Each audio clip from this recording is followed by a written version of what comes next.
บูชาแด่องค์พระศาสดาสัมมาสัมพุทธเจ้ามีความงามเงียบไม่เปรียบเทียบเขาเทียบเราใครมองไม่งามช่างเขาแต่เจ้าก็คือดอกบัวด้วยความสัตย์ซื่อยึดถือความดีเป็นหลักใครรักไม่รักก็ไม่จมปลักมองมัวเมื่อโผล่พ้นน้ำก็เห็นความงามในตัวไม่ยึดติดในตมชั่วขอเป็นดอกบัวดอกดีใครไม่มองว่าบัวงามเด่น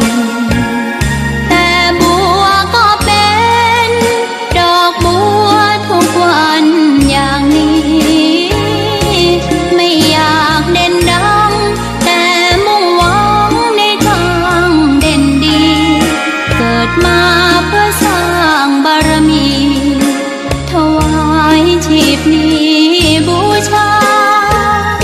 ดอกบัวดอกน้อยเฝ้าคอยคนที่ใจบุญ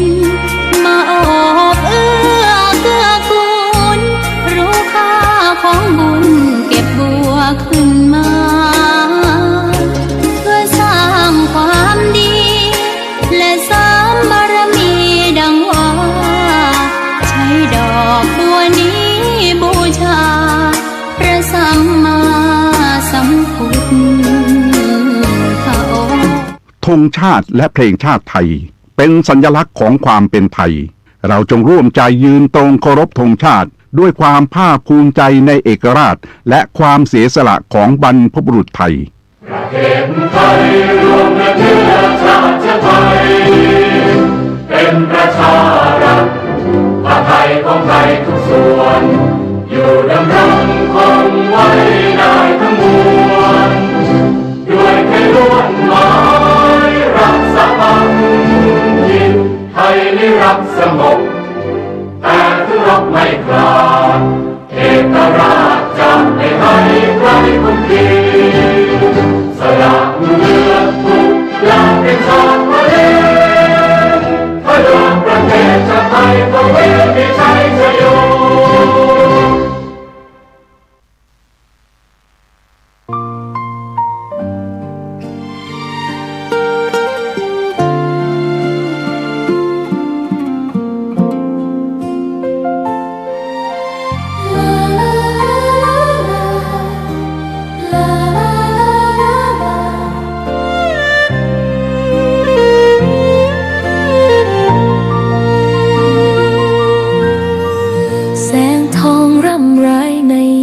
อุตสายังเห็นพระเมตตาอยู่ทุกแห่งหนน้ำพระทัยฉโลมใจคนทั่วพื้นแผ่นดินยังอบอุ่นรอยยิ้มพระพักตร์ยังส่องแสงในดวงใจไทยไม่ลืมใครรักไม่รักก็ไม่จมปลักมองมัวเมื่อโผล่พ้นน้ำก็เห็นความงามในตัวไม่ยึดติดในตมชั่วขอเป็นดอกบัว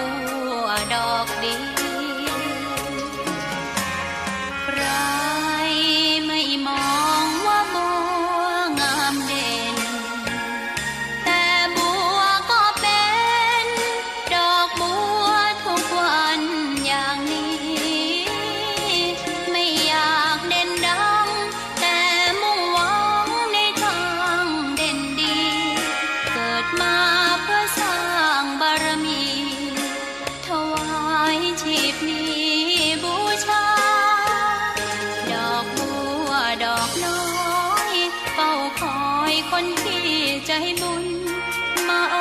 บเอื้อเกื้อกูลรู้ค่าของบุญเก็บบัวขึ้นมาเพื่อสร้างความดีและเสริมบารมีดังว่าใช้ดอกบัวนี้บูชาพระสัมมาสัมพุทธ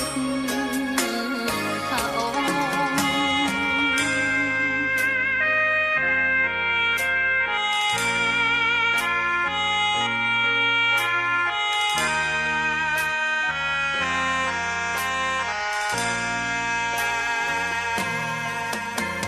ใครไม่มองว่าบัวงามเด่นแต่บัวก็เป็นดอกบัวทุกวันอย่างนี้ไม่อยากเด่นดังแต่มุ่งหวังในทางเด่นดีเกิดมาเพื่อสร้างบารมีถวายชีพนี้บูชา ดอกบัวดอกน้อยเฝ้าคอยคนที่ใจบุญมาโอบเอื้อเกื้อกูลรู้ค่าของบุญเก็บบัวขึ้นมาเพื่อสร้างความดีและเสริมบารมีดังว่าใช้ดอกบัวนี้บูชาพระสัมมาสัมพุทธองค์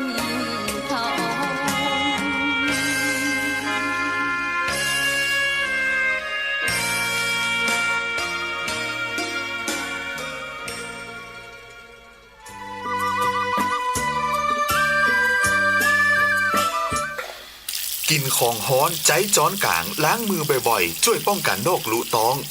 อาหารที่มีกะทินมและไข่เป็นส่วนประกอบบ่ควรทำไว้ล่วงหน้าเกิน4ชั่วโมงเพราะเชื้อแบคทีเรียหรือไวรัสอาจปนเปื้อนอยู่กับอาหารทำให้บูดเสียได้ง่ายกินเสร็จก็เก็บใส่ตู้เย็น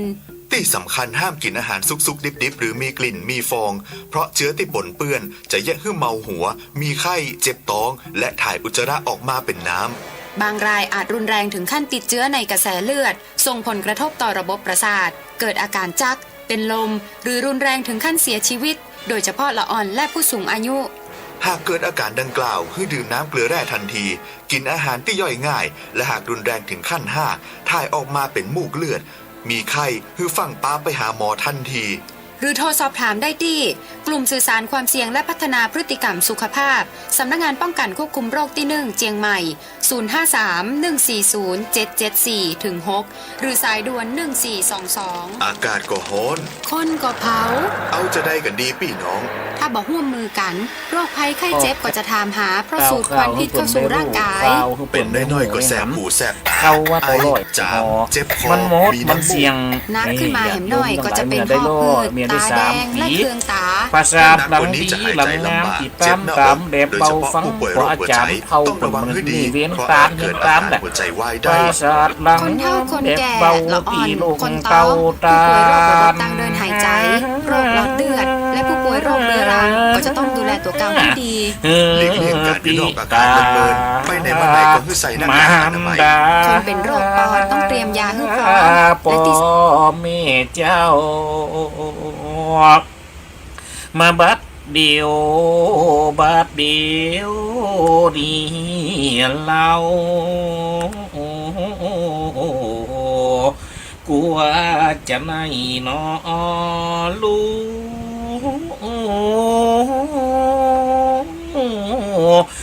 ปาง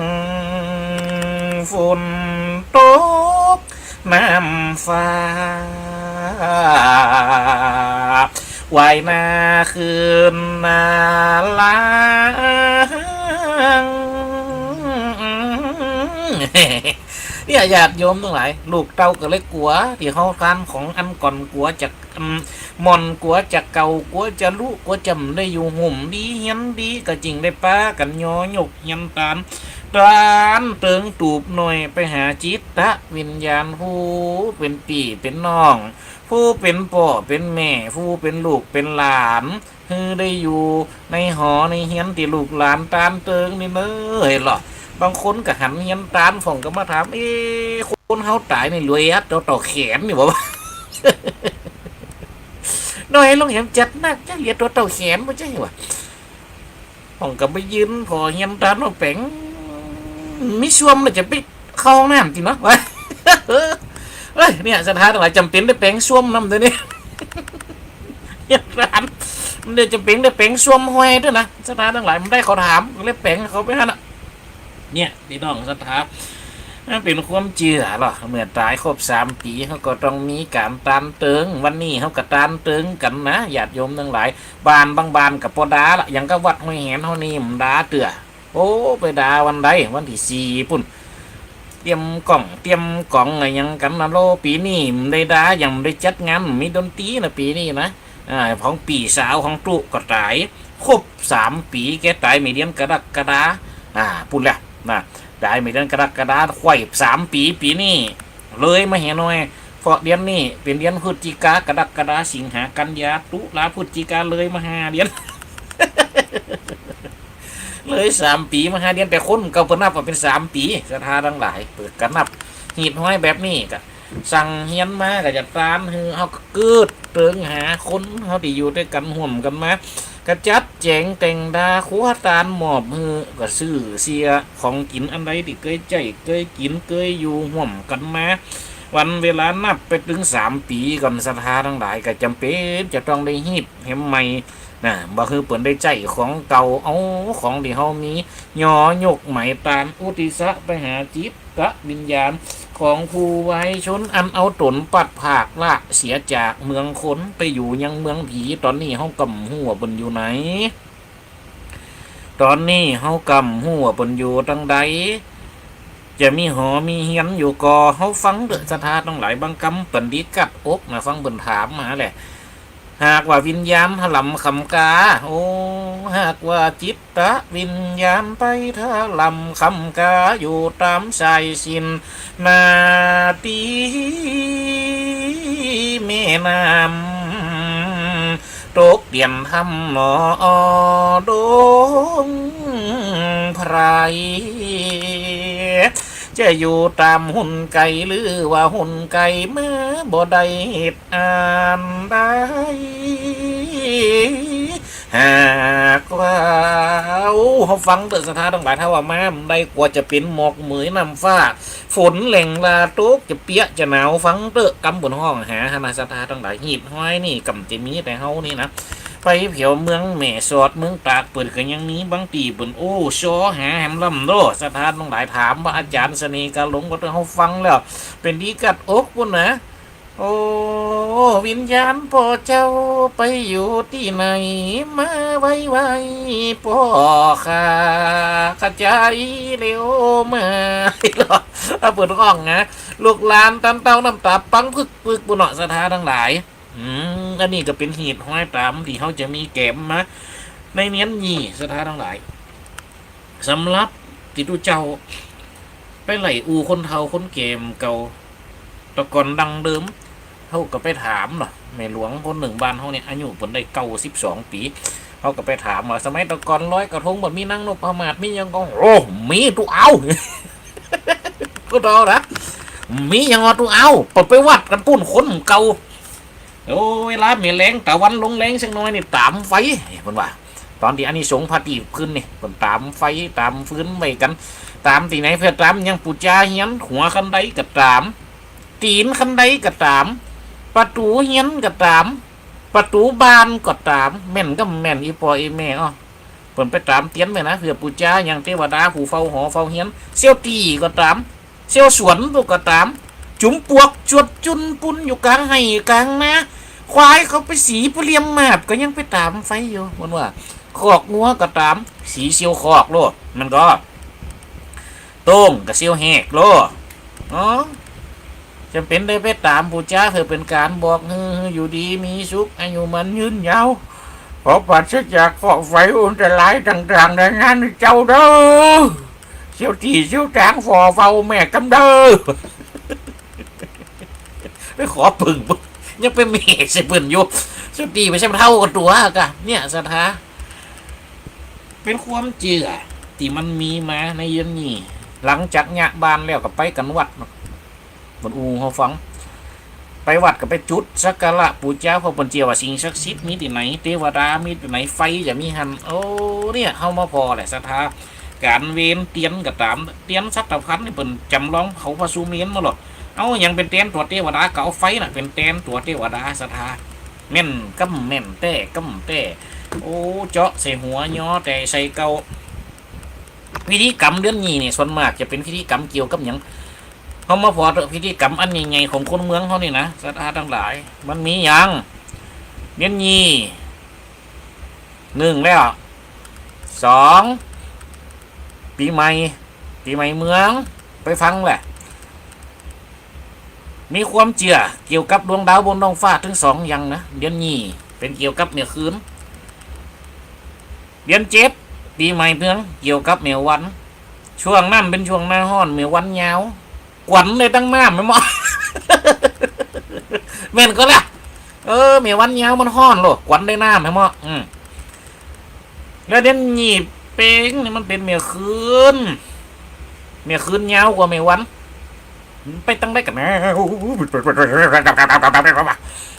กวนเลยตั้งไฟมานี่สถานทั้งหลายมันเป็นช่วงของฤดูกาลที่มันพัดผ่านและเปลี่ยนไปตามเด็กความเจือในเพลงเขาฟังกับสถานทั้งหลายเพลงลอยกระทงวันเพ็ญเดือน12เดือนเนียงเขาเนี่ยมันจะไปไว้ก่อเดือนภาคกลางไปอยู่2 วันอันนั้นเป็นเพลงของภาคกลางหมดหรอกอาจารย์เอื้อสุนทรสนานน่ะเป็นเพลงอยู่ภาคกลางคณะที่เปิ่นแต่งวันเพ็ญเดือน12ยังภาคกลางเป็นเดือน12เพราะเปิ่นเดือนเฮาจ้ากว่าด้วยโกนเปิ่นเดือนเปิ่นเนี่ยด้วยโกนเฮาอยู่2 เดือนเปิ่น12เฮาบ่หยี่แล้วแต่ความจริงเดือน2ของภาคกลางเป็นของเดือนหยี่แต่มันตรงกันมันอยู่ที่เดียวกันสถานทั้งหลายมันอยู่คนละตีเนาะแต่มาตรงกันระหว่างเดือน12เปิ่นกับเดือนหยี่เฮาเนี่ยมีลอยกระทงเขาตุไปถามคนเฒ่าว่าสมัยตะกอนนางนพมาศกับลอยกระทงนี่มาเมินนี่นะตุเอาจิ้นบ้านเฮาย่ายมาอยู่บ้านใหม่สามัคคีนี่หนึ่งจะหูยังจะหันมาใหม่ๆกำเจหันกับเดียลอยกระทงนี่เปิดอูฟังยุคเก่าตั้งแต่กับแป้งใหญ่สักกะละปูจ้ายังไปเอาไปลอยตั้งน้ำนะกับเป็นห้องปูจ้าไม่น้ำยุคเก่าตั้งแต่กับป้ากันไปวัดปุ่นไปตามเตียนปูจ้ายังแม่กาเผือกสถาเปิดอูกันเขาฟังยันนี่โลอันนี้ส่งตามพัดตีบฮัลโหลนะโอ้ถึงแม่กาเปียกเหมือนโธ่ห้องอักใครไว้ถ้าเป็นลุงเจียโฮมเมืองปานวังเหนือเขานี้ปุ่นเจียว่าอยู่ปุ่น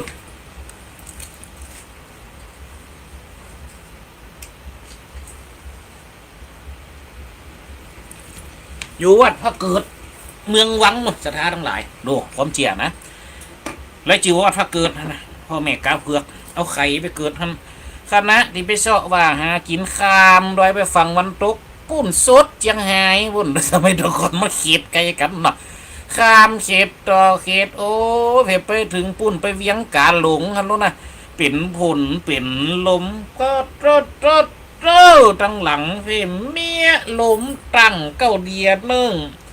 ปางกระดังลงแม่น้ำปัดเต้าไข่ย่อยที่เก้าเดียฮะแกนแตกละแหเบละเส่งไปคนตีคนตางปัดเต้าหมอปอนกแม่นกอยากฝนตกก็ออกตัวสวยหาแม่กาเผือกโอ้ยไข่ข้ามีตั้งใดไข่เฮ้ยไข่ว่ะโอ้สุดท้ายเสาะหา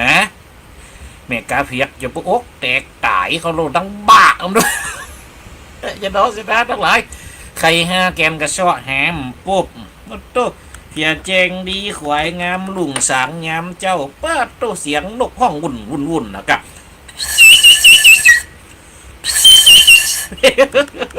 ว่าแต่กะห้าวแต่นะเสียดายทั้งหลายเสียงนกเนี่ยเจ้าห้องจับเจ็บเฮ้ยไม่ชอบหาใครจะเป็นยังเตาไก่ได้ให้แกนใครนะเตาได้แกน งัวได้แกนลาดจะสีได้เฮแกนนี่เอาลองเกือบพอเตอ5 แกนไปคนตีคนตังโอ้แต่ก็ยังดีนะสถานหลายมูลนี่ไปกำไปก็เลยเป็นหีดห้อยความเจือนะเพื่ออันนี้พระเจ้า5 พระองค์ไปด้วยเสาะหาแม่อันไปเกิดเป็นพระกาลิกาผมอยู่บนสวรรค์จันทร์ฟ้าสถาบรรดาพ่อแม่พี่น้องก็เลยไปตุยเสาะหาจนปุ๊บก็เลยอธิษฐานเนี่ยสถานหลายจะทรง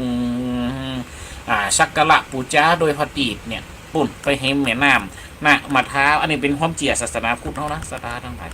มันเป็นช่วงยังเป็นความเจือในการละเล่นของคนเฮาเมียคืนอย่างกับดูเจ้าอูไว้ให้ฟังนะสถาเดือน7ช่วงหน้าฮ้อนเขากับกวนได้น้ำขนาดนักนะมันก็เดือนนี้เป็นช่วงหน้าหนาวเขากับกวนได้ไฟขนาดนักเพราะเวลานี่อย่างมันกลางคืนมันยาวอย่างการปัดเป่าผลนึงว่าหรอกแสงสว่างเนี่ยเป็นสัญลักษณ์แห่งความดีความงดงามความอำไพความมืดเนี่ยเป็นสัญลักษณ์แห่งความห่อไปความมืดเนี่ยเป็นสัญลักษณ์แห่งความอย่างความดีความชั่วร้ายดังนั้นเมื่อเกิดเดือนแจงขึ้นมาเนี่ยคือจันทร์เพ็ญก็เฮาจึงมียังมีการสักการะบูชาโดยไฟสักการะบูชาต่อยังสิ่งศักดิ์สิทธิ์ที่เฮาเชื่อถ้าว่าเป็นศาสนาพราหมณ์เบิกกับพูดเนาะไปตั้งพระศิวะพระนารายณ์พระพรหมเนาะสถานต่างๆแต่ศาสนาพุทธเฮาก็มาส่วนยังก็มาเกี่ยวกับอันพระพุทธรูปเป็นห้อยพุทธบาทป้องพระธาตุเกศแก้วจุฬามณีพ่องที่เขาจะขึ้นที่เขาจะส่งไปปูชาเนี่ยนะเนี่ยมันเป็นความเชื่อที่มีตามจันทรคติของไทยเขาเลยเป็นว่านี่เป้งเนี่ยความจริงถ้าภาษาไทยโบราณแต่นี่ภาษาไทยกลางเขาเนี่ยโบราณแต่นี่เป็นห้องว่าเพ่งนี่หรอเพ่งแล้วมีภาษาขอมเขามาขวมเลยกลายเป็นเพ้นเนี่ยเป็นกลายเพ้น12เขาถึงหัน1 วันเนี่ยนะเพ้น1 ค่ำเพ้น2 ค่ำเพ้น3 ค่ำเพ้น20 เดือน20เนี่ยทางเขาแต่กำเมืองเขาเนี่ยมันมีของเขาเนี่ยแล้วเขาจีว่าเดือนเป้งเนี่ยเป็นสระเอนะไม่เก๋ใส่ตัวปะนะตัวหน้าเขาใส่ไม่สัตว์ตั้งบนนะตัวงะเขาใส่หางงะตัวโกนเนาะใส่หางงะห้อยนะครับห้องว่าเป้งเนี่ยสถานต่างๆเป็นเดือนเป้งนะถ้าบางทีเปิดกระหุ่มใส่ตัวเมืองงูนี่เขียนเขาใส่ในขวดตามนะสถานต่างๆหุ่มเดือนนี่เดี๋ยวเปิดจังเฮเข้ามาคนเมืองเขานี่เวลาสองนั้นเวลาเนี่ยคืนมันยาวเขาก็จึงได้มีการเอาทำมหาจาบเอาไปเตะเอาไปเล่าเพื่อเป็นการฆ่าเวลาในช่วงระยะเวลานั้นก็ก่อนที่จะมาเนี่ยเด่นยี่นี่มันใจสะหน่อยก่อนนั้นด่ากันทั้งบานปุ่นสถาโอ้ปนหน่อยปนนานกับแปงกันขาไปแล้วอันนี้เป็นกันเตะทำกดตานเจ้าบานจะจ้องกับแปงเฮียนตานหาผู้วายชนไปด่ากันอยู่บานปุ่นตุเจ้ายุกเป็นอ่อนเหนียวม้วนสถานทั้งหลายกลุ่มวะโอ้ไปจ่วยหลังนั่นวันนี้ไปจ่วยตีกันหลังนี่เพราะว่าตีกันนี่แหละไปแปลงควอตาร์เนี่ยนะไปจ่วยกันสมัยมันเดียวมันได้แปลงละชื่อสำเร็จ ต่างมาตั้งหยังเอาลงนาบานหามกันยังยักเอาลงไปทุ่มแล้วไปป่วนโลก็ถึงเวลาก็แห่เข้ามาตามวัดเป็นความเชื่อที่มันเป็นประเพณีที่ส่งสืบทอดกันมาสถาตามที่คนเฮาได้มีความเชื่อในสิ่งเหล่านี้มันจะว่ามีกับลงเฮานะภาคกลางมันก็มีแล้วตู้ไปถามคนเฮาคนแก่ว่าสมัยตะก่อนกระทงที่เป็นนั่งนพมาศนี่คนเมืองเฮามามีมาทวมได้ปุ่นอู้มีม้าเหม็นลูนสมัยตะก่อนแต่กับไปอยู่วัดไปไผไปมันเนี่ยแห่ก้มสายหรอแปลงโกมเขามาแห่โกมนี่ยกของปุ่นอู้ฟังแบบนี้แหละนะมีโกมละสถามีโกมสายในนี้เพื่อเป็นปูจ้ายังโอ้เป่งก็จ่อปั้นผืนป้อนี่มีจ่อ300แหมพอมันออกในธรรมหรอออกในธรรมมันนี่สงมหาจารย์จ่อ300เข้าปั้นก่อนจ่อปั้นฝืนนี่เป็นคณะเดียวกันพุ่นมาเป็นกันโอ้จ่อหน่อยตุงใจเก่งไหววาดมาดที่ทำมาดเป็นลุ้นมุนป้าโทรแล้วทำมาดเก่านะกำเจวหาใหญ่นะโอ้อย่างตัวเจ้าอาตมาผ่าเขาไปเต้าเต็มแพทย์นี่กล้าขี้ปุ่มกระตึงอาดฝาดนี่แหละเฮ้ยมันจะง่ายได้ปนละ โตดินไปตรงใดแกนี่มดนั่งต้องนั่งเหมาะแม่ตัวเจ้าเฮากะเฮาเป็นละอ่อนจำได้ต้มเดียวฝึกทำนั่นน่ะจนพ่อจ้างบนเราทำคนเก่านี่ตัวเจ้านี่ได้เตะทำจุจกเหรอโอ้ไม่เจ้าแต่เดียวเนี่ยวันนี่เตะทำจุจกเนี่ยคืนเตะทำอย่างหยัดโยมทั้งหลายมาหาลาดหรอโอ้ปูพามเท่ามันมาตายทำกันดีพอละกะยุคนั่นยุคตู้นี่ในธรรมะมีโกมให้แกนหนึ่งเป็นไฟหลอดโกมนะไฟหลอดหมุนบันเขามีหันกับหลอดแสงจันทร์หลอดเลี้ยงๆนะยุคตู้เป็นละอ่อนแล้วไฟใหญ่ไฟหลอดเงานี่กับเอาไปใส่นะมันใส่มันได้ไม่ใส่อย่างเดียวสมัยตะกอนจะมีไฟหลอดตั้งอย่างเดียวเป็นไฟหลอดขวางนั่นน่ะค่ะแล้วถ้ามาหากำจีกวางแล้วเอาหลอดไฟใส่กำได้มีกระหลอดเงาตรงนั้นเราใจไฟน่ะสถานทั้งหลายไฟหลอดแสงจันทร์หลอดสีเลี้ยงนะเอาไปทำไมไว้ในธรรมะเราติดทำในตึกกึ่งตึกกลางฝ่าไงเสียมาจุมึงระวังนะบ่เฮ้ยธรรมะหลังนี้มีนางไม่มาอยู่นะบะว่าเท่าเขากับฟนอยติดไหมอย่ามาว่าแต่ว่าฟ้าปีก็ได้เขากับกลัวก็โลกโอ้ระวังนะเราเขาก็ถามมันจะเป็นจะดอติดทำนะถ้าเสียงดีๆนะมันจะมานั่งติดด้วยว่าป้าเท่าผีฮ่าอย่ามานั่งติดทำเราก็ต้องกับกลัวก็โลกว้ายถึงจะขึ้นทำมาดนี่จำทำเส้นมาบอกเลี้ยงฟางเลี้ยงสีเลี้ยงฝีเลี้ยงสางข้าขนหัวปุ๊บตะบุงเลยเอาผมเลยมาปุ๊โกนใหม่จ้ะโอ้ฮะก็ขนหัวปุ๊ตะบุงเลยยังมาจุเลี้ยงผีเลี้ยงสางเขาจะเนี่ยจะได้จะขึ้นประเทศทำไหมสถานทั้งหลายกะวันนั้นมันจะได้ไฟกับมาดับพอดีเขาเตะทำพอจะดีเสียงฮันแล้วกำลังจะเล่นกาบพอจะนี่ที่ตังฮันแล้วโอ้ไฟดับแมบมันต้องมืดมัดถึงวิหารนะเส้นตาคนเฮามันปั๊บไม่อย่าตาตุเจ้าเฮาก็เป็นเน้นอยู่ถึงเฮาจะเป็นเน้นตาคนละอ่อนไม่รุ่นกันจังกำก่อนกำฟอทำอยู่กับไฟกับหางเหลียงไว้ด้วยกันมดอยากไฟดับแมบประตูเหลียวฟอต้องนอกมืดมดเขาก็ถ้าจะดับสักบึดสักเมียมันก็จะเมียยั่วเมียกันมาแต่เอ้ยดับสัก10 วิเนี่ยมาแต่เมียก็นึกว่าจะยั่วเมียหายแซ่บปาดทอเขาก็เสมาขำในธรรมะนี่กำเขาจะลงจะได้ดันเอียกาทำกำแล้วลงกำได้จะติดต่อกำหันทำปาดเท่าอย่างดอแซมเขาก็ว่าแฮมกำว่าระวังผีจะมานั่งติดทำด้วยกับอย่างเนี้ยได้กับมือไหลยุบไว้ครับพี่ครับไว้สถานทั้งหลายปาดเท่าเนี่ยนะวันนึงว่าหรอของบัลลังก์จะได้มาปุ๊บกันบาดเจ้ายุบเข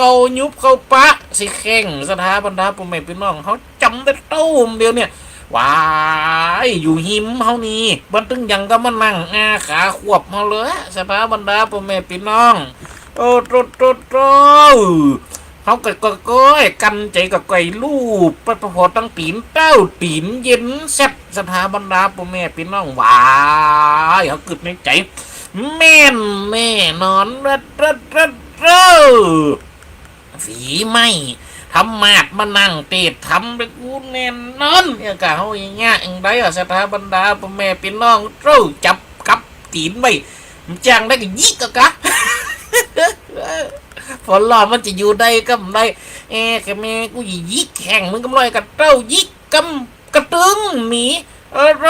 มึงอย่ามาดานแต่หน้าดานวันหลักฮักนิ้วตีนแต่นิ้วดังแคบเอาปาดเจ้ากระตึงหนีอดได้จะบันแตกละแหเบลละเช่งของกระลุนไปบันไฟดับปะเนาะโอ้เดี๋ยวก่อนเนอไปฟอทั้งบ้านทั้งจ้องกันเอาแล้วจะได้กับเจ้าบันก็จะหนีอดได้กับมือเขากำคอแข่งไว้สถานทั้งหลายแล้วก็ช่วยเติมช่วยผมกำครับผมนั่งไม่นี่ครับฝีนั่งไม่มานั่งพระผมช่วยผมกำครับบอกว่าเต้าถึงปอดน้อยปอดมันลุ่นมากันเป็นหมูเป็นจุ้มยุคเก่าไฟสายนะไฟสายที่เป็นกาเสียนะครับไฟสายที่เป็นสังกะสีนะเขาจำได้ก่อนสถานทั้งหลายไฟสายกาเสียนะคนเราคนแก่นลุ่นมากันเป็นยุมตัวก้นกันมาเอาไปสายมาส่องพอกันนึกว่าแข่งผีเขากันดึงกับกันโปกยุบปบครั้งแรกเขากันดึงกะแล้วไป เป็นไฟเอาน้องมาเหียธรรมาดนี่กันเต้ไปใจยังโตเป็นแข้งเหงาเนี่ย ทำเหงาอย่าทำเก่านั่งพละเมมืนโตตีนเป็นเน็ตยิกพวกหมูเลี้ยงหมูเล้ากันดูว่าแข่งไฟมาอยู่นี่ เยอะไฟหมูเอาน้องมาละธรรมาดนี่อันน้องเดี๋ยวกันเกิดในใจมลังหมากราบมากกับมือเฮ้ยเนี่ยสถายุคเก่าหรอยุคตัวทำในวิหารบ่โอ้ยมันจะยังเดี๋ยวซ้ำวิหารหลังเก่ามืดทึมเนี่ยอยู่สูงเนี่ยธรรมาดอยู่จอกอยู่แจงพระเจ้าพุ่นอ๋อเนี่ยสถาเอามาปั่นมาอูกันฟังหรอแกตู้มาถามนี่ยุคคนเฒ่าดิผมอูฟังสมัยเก่านี่จะมีร้อยกระทงกับมีโอ้เจริญพรคุณโยมแม่พิษสมัยสีเทพทำหลงอ๋ออันนี้แม่พอทั้งเฟซบุ๊กไล่เนาะผลมาตักบอกนี่ว่ากราบไวสาเจ้าพระอาจารย์ได้ยินกะเสียงบอกหันมา ช่วงนี้ช่วงไว้ตุกเด้อเขาตุกอยู่จะเป็นได้เอาหน้าจอมืดไปก่อนนะ เพราะเขาเป่งจ้างยังว่านะตัวเจ้าห้อมจะมีชุดยังนักข่าว แล้วนั่นเป็นใส่ชุดดำว่าเขากับเพื่อความถวายความเคารพนะครับเขาก็เลยเปิดหน้าจอเป็นหน้าจอมืดไปก่อนนะโยมแม่เนอะแหมสักวางสักข้าวก่อนเนาะเขาก็จะได้แต่งหูพื้นมันหันตามที่ควันจะหันหูพื้นมันได้หันบอกปอสมควรเนอะ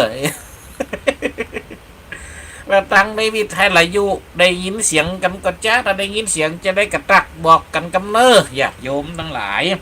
เอากับมาอูเรื่องเรียนนี่เป็นการเชื่อตามเหตุห้อยบนหัวจันทรคติคืออย่างมันออกคำมาหนึ่งคำคือเดียนออกแล้วโหลปวงเมียงห่อกกึกกะเงง เนี่ยก็ห้องว่ากึ่งเงงออกมาจะเป็นกึ่งเงงอยู่บนฟ้าเนี่ยโลมันก็ใหญ่ออกจุนได้มาถึงกลางเดือนก็คือได้ยังตก15ค่ำหนึ่งนับจะว่าเป็นเดือนเป็งวันนี้12ค่ำนับนี่ไปแหมกี่วัน12 13 14 15กับไปแหมเส้นที่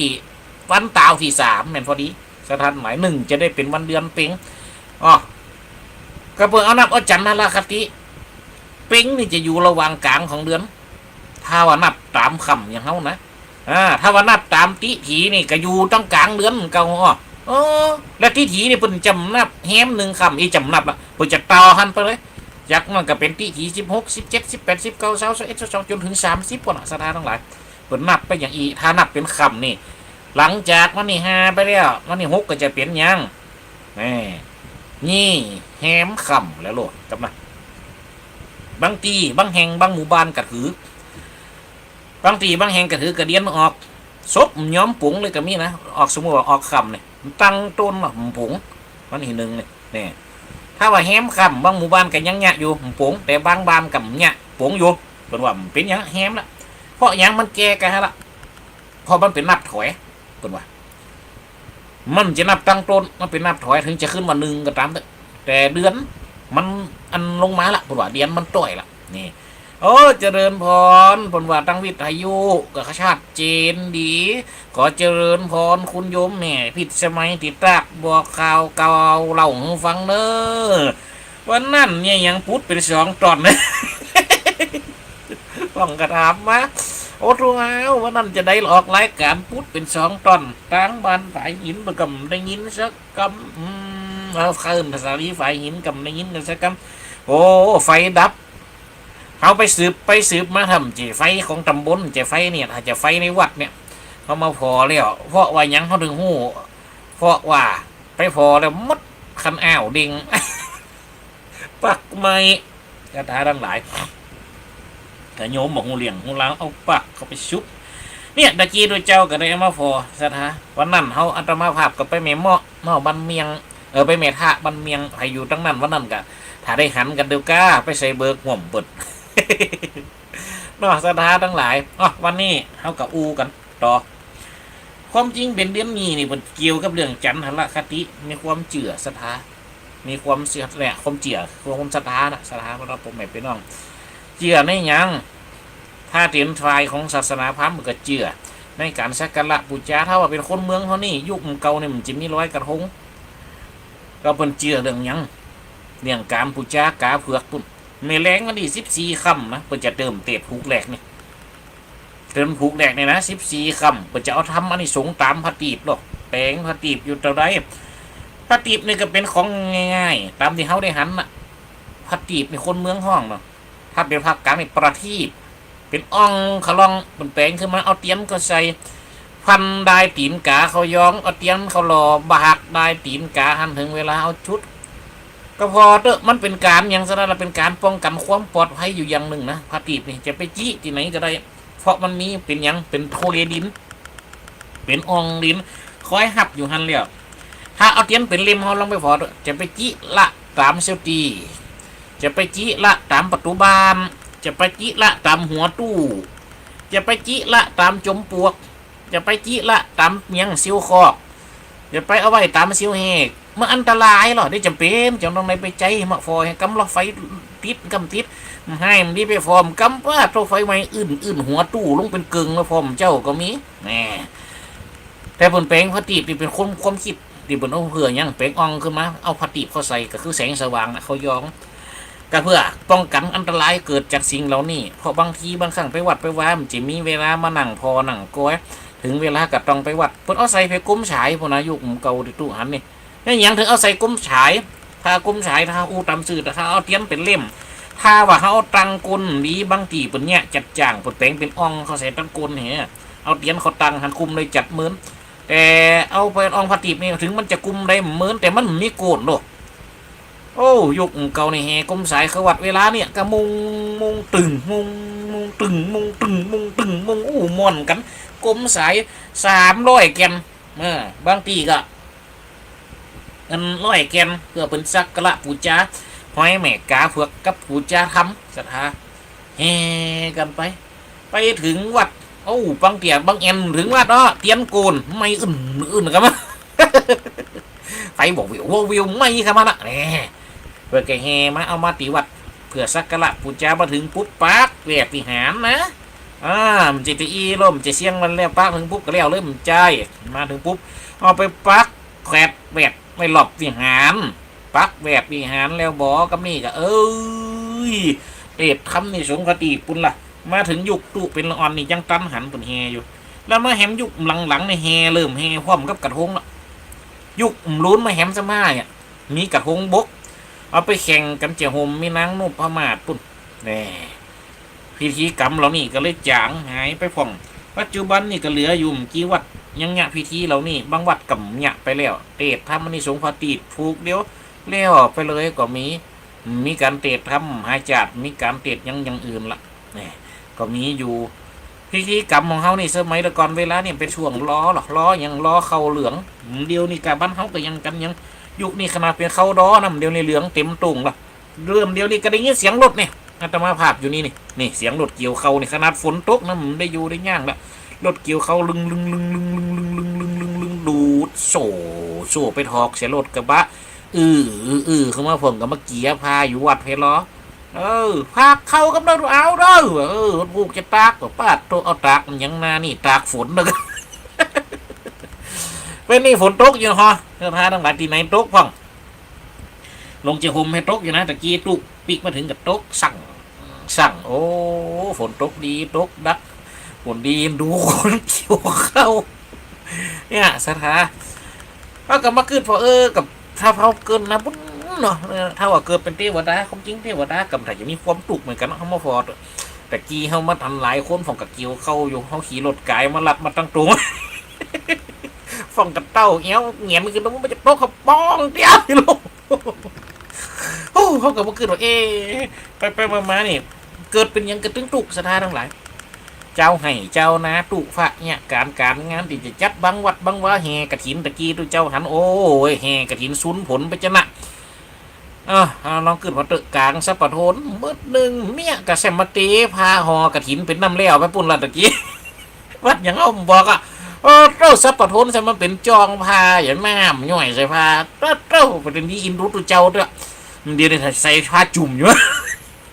ผ้ากระถินจุ่มใส่เอานี่สูงมันรอดจะได้จะโลเดี๋ยวใส่ผ้ากระถินจุ่มเขาเนาะในวัดนั้นนะแห่มากันซุนฝนเขาวัดมุ่งถึงปุ๊กซึง เจ๋ปุ๊กซึ่งสมัยเตียวจ้าเรากลัวเขากับเร็วปึดรถกระจกโอ้บุญดีอินดูกลัวจะเผียววัดเขาก็พอแฮมจัดไก่อยู่ขนาดเราขี่รถมานะตะกี้นะเจ้านั่งรถมาแฮมจะเป็น2 นาที 3 นาทีบ่กว่าจะเผียววัดเขาก็มาขึ้นในใจป้าเซมมันย่างจ้าแฮมไปถึงวัดกับเมียพากันทีจุ่มก็เพียแลบจันไหนบ่กะแค่ก้าวขึ้นในใจเนาะเขาก็แห่กันทันโอ้ถ้าไปพอผมก็ด่าทั้งฟ้าด่าทั้งฝนคุณเฮานี่ถึงมันนี่เด้พอตะกี้นะไก่มาหรอกผมก็เต่าเอี้ยวให้เงยขึ้นฟ้าเอิ้นสิหรอเขาก็นึกว่าใครมาเอิ้นสิรถไปว่าใจเปิดด่าเทวดาเนี่ยเขาก็มาขึ้นเพราะเป็นเทวดากระถายจะตุกปกกันเนี่ยเขาว่าแล้วคือพอเตอะยังลองเนี่ยบางนาพอเตอะถ้าฝนตกนี่เดือดร้อนมันไปตายตั้งได้เหตุฝนนี่ตึ้งตกเทวดาบริก็ตึ้งกินตานหาแต่จะอีตั้งไงห้อนปะจี้จะตายฝนก็ตึ้งตกยำยองอีพอเตอะตกมาเสียมันจะตกครับป้ามันยังเตี้ยเนี่ยเข้าก็กระมันแล้วตากก็ไม่ได้ตากฝนเลยแล้วถ้าเป็นเทวดาหรออย่าว่าอย่าหรออยู่บนฟ้าบนจมเหมือนกันนี่แล้วสิวจะหึงกูเนี่ยจะได้แบกไตขึ้นแบกไตล่องนี่เราคือพอตะกี้จะไปฝุ่ยหันกระดาเดี๋ยวยุ่มปากมาเตนี่กระดาแฮมแหน่เราคือพอเราคือพอโน้มันก็ดิมดีกับเทวดามูดีโพนี่มีข้าเทวะกับฟูดูแลมีฝนหรือจะเป็นเอาเจียกให้เส้นน้ำมัดมีหลักขึ้นหลักหล่องนะเกี่ยวเข้าอยู่หลักไปมืดทึ่มมันพองกระแจงว่ามันจะเอามาหัดตายเปียกฝนเนี่ยเอาจะเป็นหลักไปไกลหมดนานี่ทำไมไปไว้ตั้งใดกับใดปุ่นเด้อข้าเป็นเทวดานะมันหลักไปต่างประเทศหลักไปเมียงหนาวกับใดกลายไปหิมะไอ้หมอนี่สดาต้องได้มาพอก็เป็นช่วงที่เฮารอนะญาติโยมรอยังรอให้รอนะรอเขาเหลืองก็เลยมีอย่างเงี้ยเอาทุกว่าเกิดว่าคนของเก่าเนี่ยเลยเอามาจัดกัน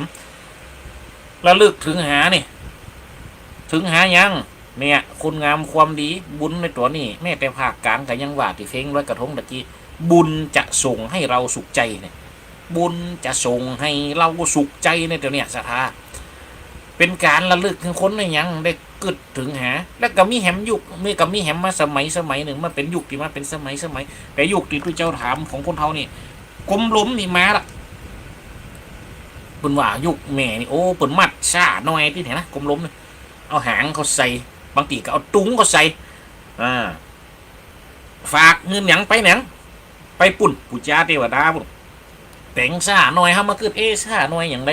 ก็ยังซาต้มไข่จะชอดนะก็เขาถามโอ้อย่างนั้นตุอย่างนั้นนะสารมาปุ๊บกับเป่งหูเขาเกี่ยวบางทีกับเป่งปากยุ่มเนี่ยนะเอาสวยก็ใส่เอาสวยให้น้อยมันต้องเอาใส่นักว่าเดี๋ยวมันได้เพราะว่าสารมันจะแกนใหญ่อันทานักแต่ก็ขึ้นเป้ตุ้งเนี่ยมันล็อกหมดว่าเอาตุ้งเขามัดไปยังไปจุดสักการะปูเอาตุ้งกับดอกไม้นะฝากกลมล้มไปกลมล้มเขานี่ไปปู่จ้ายังพระราชเกศแก้วจุฬามณีเพราะว่ายังคนเฮาอยู่ยังโลกมนุษย์นี่มันไปเองได้หรอก็เลยฝากเนี่ยอากาศสยานเนี่ย อากาศสยานกุ้มร้อยเนี่ยลูกเอาไป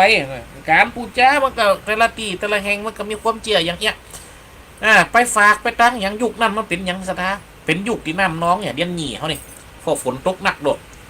โอ้บางตีกับน้ำน้องบางตีกับอันนี้บางตีกับน้ำเริ่มแห้งบางตีกับน้ำเริ่มน้องตั้งภาคกลางนี่น้ำเริ่มน้องบางตีเพื่อกระทำการส่งเคาะไปด้วยกระทงกับนี้นะไปพอเตอ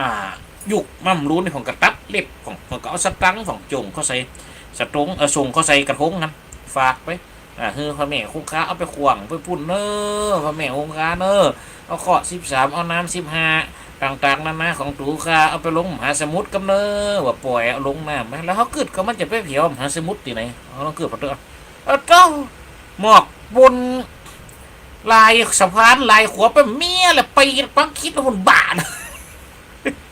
บุเราหนามซ้ายมุนมีละโตป่าหญ้าแขมเช็คขักเข็กหรอบางตีบางแห่งโอ้กลัวปุ่นเจ้าของสวนป่าหญ้าแขมอุกเอายาคาหญ้ามาฝุ่นไว้เพียหญ้าแล้วกระทงบ้านเต้าแหงเหลียงเสียแซมกระทงใส่อองพัดตีบไปบุญมันก็เมียสักบึดอึนใจไฟไหม้หญ้าแขมไฟไหม้หญ้าแขมหัวหน้าข้าเราจะขึ้นหางกันนอกกระจายช่วยกันดับกองฉันนำปั่นปืนควักกันบัง ปังของกระยูต้องลุมเป็นน้ำโจกขึ้นของกระยูต้องบนน้ำฮะลองเอาจับสกันกลางมันพ่มเมียของกระยูต้องบนกับเปียสึกจักอยู่ต้องลุมกับเปียสึกจักปลาต้มเมียเตียวก็เปียหมดเตียวเปียยังกูตั้งแต่หัวตำงามคนกูยังเดือดร้อนนี่สดาทั้งหลายมันก็เป็นนี่หรอเป็นท่วมกันโลกประเภทนี้เรานี่อย่างกวัดเอานี่มีความเจือนะสดาที่เป็นยะอยู่บางอย่างกับงดนะอย่างกับเนี่ยทำมหาจารย์เนี่ยงดมหาจารย์ออกไปเนาะแต่ใจมหาจารย์บาลีเขามาแทนมหาจารย์บาลีก็คือยังมันจะมีอยู่3ผูกโอ้แต่ก็ยังว่านะเงาอะละเด้อโอ้เริ่มเตะตั้งแต่กี่โมงเริ่มเตะตั้งแต่ส่วนมากนี่ยังวัดเท่านี้นี่อัตมาภาพจะเริ่มเตะทำนี่ก็ประมาณสัก3 ทุ่มซะนะทำมหาจารย์บาลีเลยนะโอ้กว่าจะไปเลี้ยวกะปุ๊บนะตี3ตี4ปุ๊บนะเลี้ยวปุ๊บเดี๋ยวนะถ้าเลี้ยวถึงพุทธพิเศษวันนี้นี่แจงตะกนละโยมทั้งหลายแจงมาปะโลโอ้จับพอดีเหรอสถาออกวิหารกันบุญละออกไปกับจับพอดีนี่บางฝั่งกับไปถึงปุ๊บก็ไปแวะรับแบบด้วยบางฝั่งกับไปถึงปุ๊บก็ดึงเข้าพอดีลูกหลานหนึ่งเขาเป่าไฟแล้วก็จับพอดีบางฝั่งก็เอาลูกรถมาหับลูกรถมาหับเตามันก็ตามมันอะสถานทั้งหลายฝั่งก็เอารถมาหับป่อหับแม่ลูกเตารถมาหับป่อหับแม่ที่วัดเลยไปถึงบ้านกันนี่เขาก็ฟอแล้วก็โอ้มันก็ม่วนวันแฮมคำนั่นได้ยังจะเนอตู้ฟ้านี่รับเจ้าบ้านก็ยังว่าที่มานอนตะคืนกันรับก่อนปุ่นแฮม2 คำบน1จะมาเพียวเอฟ2 คำ3 คำบนตีหลัดจังหวัดโอ้เป็นละอ่อนเกาลู่กันลู่ยังลู่อ้อยเดี๋ยวเอาใส่ขลัดจังหวัดนะว่าอย่างกับลำเต็มทีนี่ทำมันใดมานะเอามีดเขาปอกยุกเกาในปหลวงตุนี่ถึงปหลวงตั้งบ่อถึงปหลวงตั้งแม่เป็นคนหุมวัดหุมวะใดมาแล้วมดเบรกไปฮือไปหันหลวงเนี่ยฮือป้องกำเหมือนกับมีดเขาตัดปอกเปียกอู้ขาวสั่งหลังขันละไว้ผมจะขันพุทธนะหมวกเขาครบฮักได้เนี่ยอย่าโยมทั้งหลายอู้ขันเป็นป้องฮึอ๋อเขาโต๊ะนั่งโต๊ะฟอคนเท่าโต๊ะกินโต๊ะเมียตรงกลางยางเต้ยรถต้องขอบทิมปากตรงกลางยางเนี่ยกินอ้อยหลอนโอ้มันยังมาหม่วนขวดร้านเขามากันเตีดกันยังนี่ผมเอาไปกล่องไว้หลังวัดปุ๊บนะวัดห้วยแหนเขานี่วัดห้วยแหนด้วยนี่ประตูตั้งโต๊ะวัดนะเปิ่นปักกันคนตันกันขวดร้านที่เป็นกันเตีดทำนี่ตู้เจ้าเปิ่นรอดแล้วหรอเมียขึ้นนิดน้ำหยัดนี่ที่ตั้งโต้ยกเกณฑ์แล้วมดหามลงไปตู้เจ้าเปิ่นเก็บขั้วเก็บอย่างมดเจ้าบันจะจ้องหามกันลงไปหรอโอ้โหหยอดก้อมบนยุกตุเป็นละอ่อนนี่หยอดซันดุยแล้วหามบนหามกันไปหามไปตึ้งมาคืนกันมิหามไปหมู่วันกันมิเอาไปเลี้ยงไว้กันที่แคมหวยบนโอ้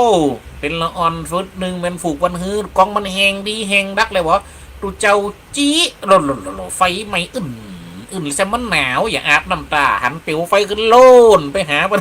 หิงไฟไปต้มเมียอาบน้ำแล้วปิกไปบ้านไปหิงอาบน้ำแล้วไปหิงไฟปิกบ้านเมียพาขวาสาบควันมากโดนี่เป็นยุกตุไปลองอ่อนนะเอามาปั่นมือฟังนี่ เอามาฟังนี่อยากโยมทั้งหลายยุคนั้นเปิดมีกลมล้มละแล้วมีกลมล้มปอกับมีกลมหอยแหมนี่กลมหอยแหมกับมีกลมมัดหอยนี่จัดเจียดขึ้นไปวัดห้วยแหนเขานี่เป็นวัดใหม่ที่สุดในตำบลแม่ซุกเขานี่เลยมีเสาหงเก่ายังเปิ่นอย่างวัดตรงข้าวัดยังมันมีเสาหงสูงเป็นเสาปูนหงอยู่บนมันมีล่อผ่องเป็นหลอกผ่องเจียกเขาห่วงเอาโกมมัดหอยดึงเวลาจ้าขึ้นบนมันโด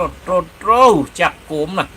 หอยตูนลุนเอาไฟเข้าใส่เจงลึงพอเราง้ำหูง้ำตาโอ้ไปพอหาเรามันดึงเปิงบานเปิงเมืองเปิ่นสมัยตะกอนนี่ไปจักดอกนะอย่างตุนี่ตุลุงเทาวัดเท่านี้หลวงพ่อพระครูไพโรธธรรมรัตน์เท่านี้สลาเปงโก้มไหมนั่นไงโอ้ถึงเวลาปุ๊บเขากับไปตัวโกนบนขยมเศร้ายุกตะกอนมาเอววัดนักพนอยกันนักพนอยยุกตุหันนั่น11 ตัวลูกเอาลองขึ้นพอเตอะขยมอยู่วัดแถมเขานี่เป็นละอ่อนมาเอว ตุลุงมันจะปากันไปหิบไม้สารโกมหิบไม้สารภาษาเป็นฮักเป็นปองเห็นไหมติฮักตัวอีอันนี้ฮักตัวอีเอาเป็นภาษากันอย่างกันนี่ฮักนี่เอาเจียกเขามัดเอาพอเหลียงนี่เขาจุบเขาแปลงไว้ตุ่มเขาแปลงเด็ดเอาพอเหลียงก็จุบไว้โอ้เขาไปอยู่กันแซมนาเนี่ยล้มหลองลิ้วนาเลียนหนีออกเลยงอเป็นนั่งพักอยู่ในห้วยเกิงห้างกลางตอน11 โมงปลายเนี่ยกินข้าวกันแล้วโลดกินข้าวกันโอ้ฟังนกห้องจิบจบนกเขากระร้อพัน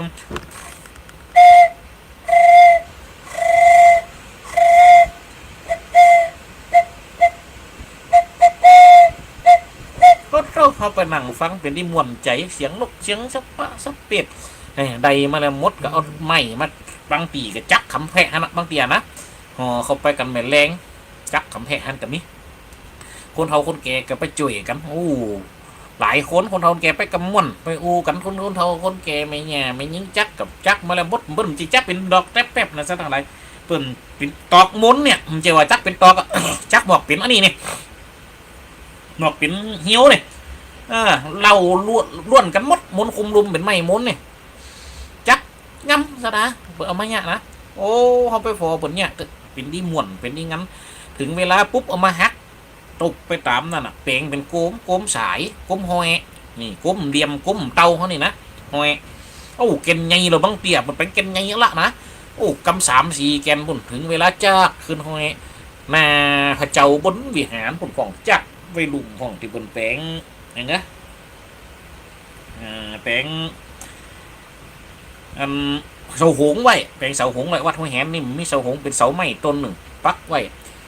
ถึงเวลากระจักโกมขึ้นถึงเวลากระจักโกมขึ้นนี่ญาติโยมเป็นความเจือที่ห้องหันมีมาหอดปัจจุบันมาการเดียวเนี่ยนะศรัทธาทั้งหลาย ปัจจุบันนี่ก็ยังยากอยู่นี่เนี่ยมีวัดใดว่าใดที่เป็นมีความเจือในการปูจาโกมเนี่ยคือปูจายังปูจาอันคือแสงสว่างเนี่ยคือมันเกิดขึ้นเขากระเหล่าไปแฮมเรื่องมีดีไหนของดียุคดีว่าม้ามรุ้นเนี่ยของดีมันม้ามรุ้นเนี่ยกับมีนางนพมาศมีกระทงบกเนี่ยมามีอันนี้มันยุคที่ตู้เป็นละอ่อนไงล่ะนะมันจะเป็นอ่อนน้อยละอ่อนไงล่ะอายุ16-17 หรอก้า1จะหันเนี่ยในตำบลไปซุกหลังแหลกกระทงหรือเปิดแข่งกันบนบกนะแต่ในอำเภอเจโฮมน่ะมีมาเมินละยุคนั้นโอ้รุ่นปีของตุนี่ยังได้ไปนั่งกันหงอยู่เปิ่นอยู่โลแต่ความจริงในตัวอำเภอในตัวนี่เปิดก็มีมาเหมือนแต่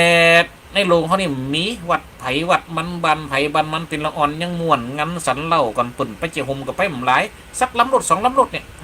ก็มีกระยาดพี่น้องของนางนพมาศของที่ไปนะแต่คนที่อยู่ตรงบ้านเฮ้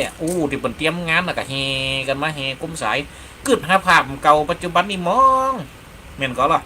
โอ้กึดภาพเก่าปัจจุบันนี่หมองศรัทธาทั้งหลายบนแปลงขลัดจังหวัดนี่นะแปลงตูปลารอหับไผ่หับพระเวทสันดรหรอเขาไปถามมาเด้อมีต้มเดียวรอหับพระเวทสันดรคนเราคนแก่มาจุยกันสารหลัดจังหวัดอยู่วัดเพพระเวทสันดรจะเข้าบ้านเข้าเมืองเนี่ยมาฝ่ายมาโฟดปูดเจ้าบ้านศรัทธาอาพี่น้องวันมีความเจือหรอเฮ้พระเวทสันดรเข้ามาเมืองนี่ในเวลาเตียทำหลักก้อนกันเนี่ยเขาไปฟอยุกเกาปุ่นขุยหรือเขาจีเขาหุมอยู่เต้าเจงนี่มันเจงยังอะเวลาถ้าปุ่นใกล้จะขุยเนี่ยเขาฟังเด้อมันจะเอิญในก้อนเนอร์เพราะว่ายังที่ปุ่นเอิญนะคือคนในตีนอนกับตามเตรียมเอาฟ้าปุ๊กนาปุ๊กยังไว้ถ้าว่าปุ๊กนากับขจายลูกถ้าคนได้ลูกก็เตรียมเด้อบึ้ดหนึ่งเมียตึงเข่าสารตึงเข่าสารตึงอย่างกันนะข้าวต้ม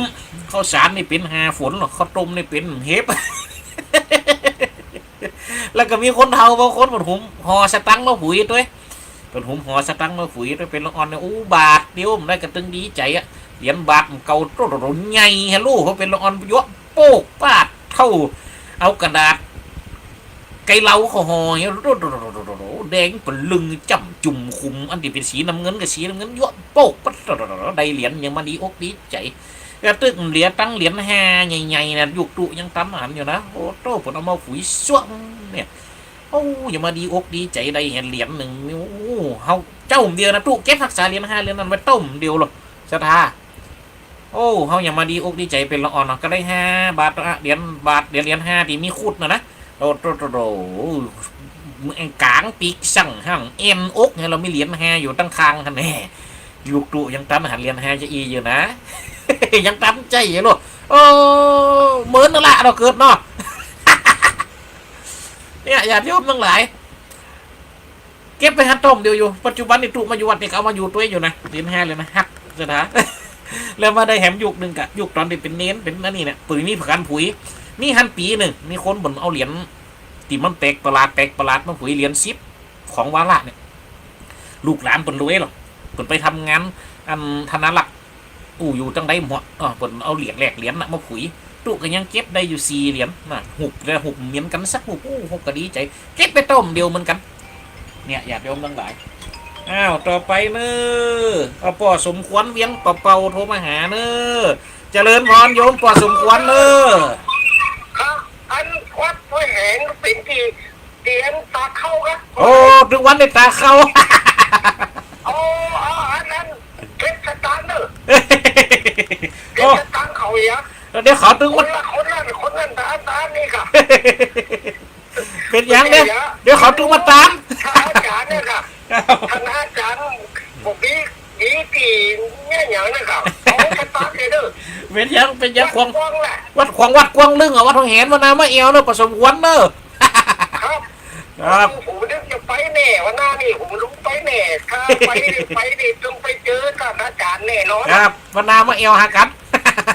ครับคือขับรถใจเด้อ เจริญพรเนอป่อสมควร ครับ ผม ไป ครับ นะครับ เจริญพรอ้าวอันนี้ก็ป่อสมควรเวียงปะเป่าโถมาจ่าปลาสไลด์นะมาประถามนะวัดห้วยแหนอันนี้เป็นวัดกวางญาติโยมทั้งหลายพอควงวัดกวางลึงไผมาวะนะแม่วัดก็มีสมัยตะกอนได้ก็เป็นวัดเป็นก็ไม้เนี่ยเป็นเก้าดอกไม้เนี่ยเป็นเก้าม่วงเป็นปลาม่วงเนาะกะยังว่านะมาถึงยุคถึงสมัยหลวงพ่อทำพระครูประกาศอนุญาตเจ้าบ้านก็ขอว่ามันไม่ติดตาเข้ากับปดเพียมญาติก็ไม่ออกมดได้ประเมินในโรงเรียนหยุบ ปัจจุบันนี่ไปตากกันโรงเรียนก็มีนะแบ่งเบาแต่เหมือนมาตากวัดนี่มดญาติโยมทั้งหลายได้เจ็ดกิบได้หลายปีอยู่นะมาตากวัดนี่ตู้เป็นตู้เจ้ากันยังมาตากวัดกันอยู่หรอเสถียรล้มมาปึกลูกปึกพาถ้าตากโรงเรียนนี่โรงเรียนมันอยู่ต่ำซะนะทั้งหลายล้มแบบป้อนล้มเหรอแต่ว่าทุ่งแหนนี่ล้มไม่เรียนบันแสนต่อเจริญพรเนอ ใครครับอาจารย์ครับไม่ฟังเยอะ ได้ยินชัดก่อนจะหาตังปูน เจ้าถ้าเสร็จเลยเจ้า ตะกี้ฝนตกก่อ ตกอยู่ ตกอยู่แล้วเดี๋ยวนี้ย่างกับย่างเตีย นั่งเดี๋ยวนี้ยังละ เดี๋ยวนี้ย่างเหมือนกันอัน เจริญพรเนอโยมแม่เนอ อาจารย์น้อย สาธุ เจ้ากำลังใจ สาธุเจริญพรขอบคุณขอบใจเนอ เจ้าอันนี้เลยเล่นไม่เกินต่อเหมือนเลย จดจื่อไว้แล้ว จำได้ละ จำได้ เจ้าสาธุเจ้าสาธุเนอ เจ้าสาธุ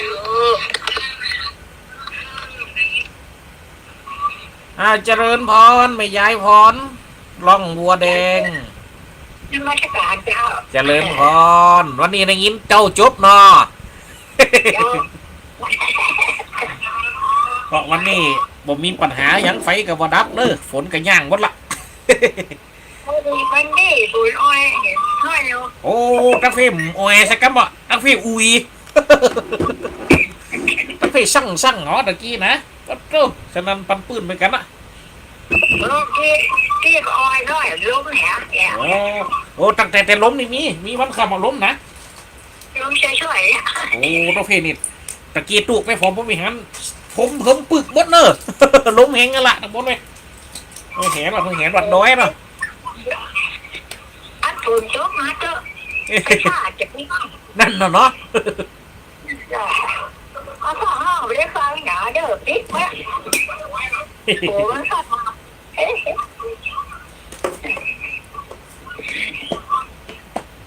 เรื่องมันเก่าจะบ่นเนาะ เลี้ยงเก่าแหละ เอามาปั่นกันฟังปั่นกันฟัง เป็นไม้เป็นละอ่อนอ่ะ เสียงอูเนี่ยใช่ไหมเป็นละออน นี่ยังใบละอ่อนอ่ะนี่ยังใจตีเข้าหาเข้าเหลาได้อยู่ โอ้ยุกตุนี่เมียลุงยุกตุนี่มีรถโม่เหรอ แล้วสมัยนี้มันน้ำไม่เจ้าหรอก แม่นนะแม่นนะ ก็เจ้า3 บาทวัน15เนี่ย ดู วันนี้ได้18 บาทนี่อ่ะ ดู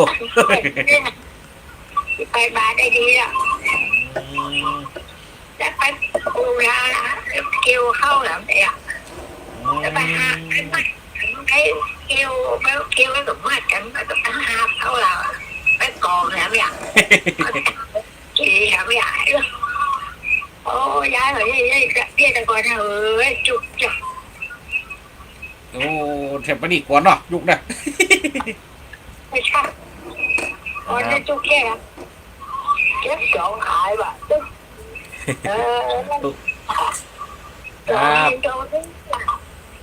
เอามาลูกนี้ละตรงนี้เราซื้อเนี่ย โอ้มีแหละตั้งซี่นะเมียเนี่ยนี่เป็นขนาดอันแบบมีป้อยหลวงอากาศจะสารถึมเนี่ยนะเป็นตองถึมตองตึงนี่มีป้อยหลวงมีอยู่นะไปเก็บกันอยู่มามุงผามป้อยผามเข้ากำนี่มีอยู่ เดี๋ยวนี่ได้หรอกเก็บ แม่นละ ไปดูสบายหรอกมีเต้นอย่าง แม่นละโอ้มีกระทับป้อยหลวงในใจอยู่ ถ้าป้อยหลวงในใจถึมอยู่ถ้าว่างานเต้นนี่งานพวกไปครับ ถ้าไม่ใกล้ด้วยเหรอ แม่นแล้ว นี่ใส่ด้วยเลยนี่ สาธุสาธุเจริญพรนะโยมแม่เนอจะหมดเวลาพอดี ครับครับสาธุสาธุ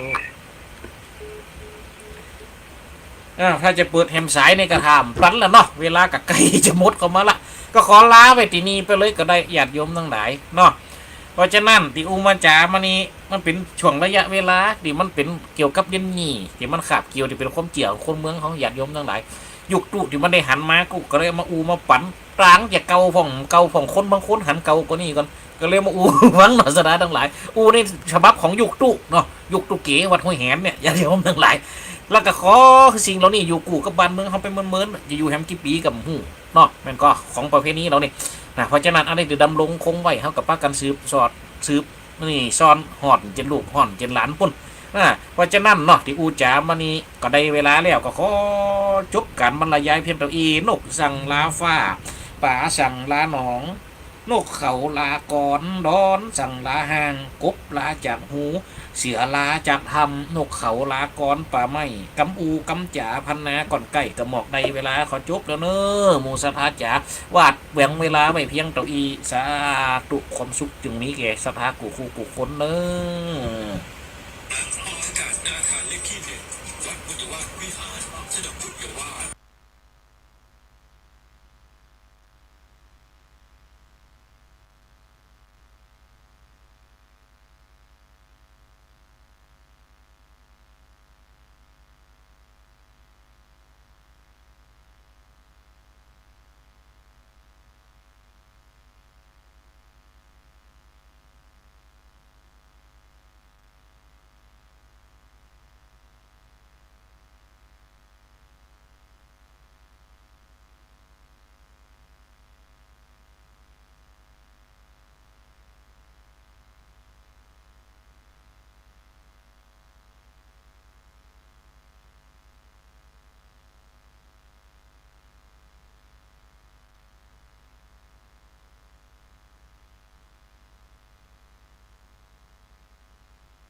โดยเฉพาะคนที่มีโรคประจำตัว เช่นโรคหัวใจ โรคเลือดจาง หอบหืด ถุงลมโป่งพอง โรคความดันโลหิตสูง ซึ่งจะมีโอกาสสูงกว่าคนอื่น น่ากลัวขนาดเนาะ มันก็บ่ถึงขนาดนั้น ถ้าหากรู้วิธี คือถ้าอาบน้ำด้วยเครื่องทำน้ำอุ่นระบบแก๊สบดีอาบเกิน10 นาที จะต้องเปิดพัดลมระบายอากาศ หรือให้อากาศถ่ายเทได้ดี อันนี้ก็จะช่วยได้นัก ถ้าหมู่เฮาแค่หูข้อมูลเพิ่มเติมโทรสอบถามได้ที่กลุ่มสื่อสารความเสี่ยงและพัฒนาพฤติกรรมสุขภาพสำนักงานป้องกันควบคุมโรคที่1เชียงใหม่ 053-140-774-6 หรือสายด่วน 1422 จนเครียดกินเหล้าจนเครียด กินเหล้า จนเครียด กินเหล้า จนเครียด กินเหล้าจนเครียดกินเหล้า จน เครียดกินเหล้าก็เลยยิ่ง จน ก็เลิกสิเหล้าอ่ะ จนเครียด เลิกเหล้าเลิกจนเริ่มต้นเข้าพรรษานี้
เสน่ห์การหลงมาปากันแล้วปีแก้วน้องแก้วคนฟังตั้งหลาย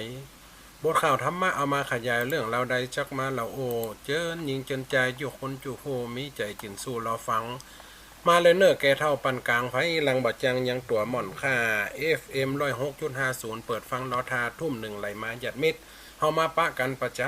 ำทุกวันอาทิตย์ย้ำเมื่อพ่อแม่พี่น้องเปิดทารอฟังบทข่าวธรรมะมีแต่เดิมอ่อนหลังเอามาเล่าปันฟังพี่น้องตัวบ้านพี่น้องตัวบ้านขอเจริญสุขเจริญสีเจริญมีเจริญไว้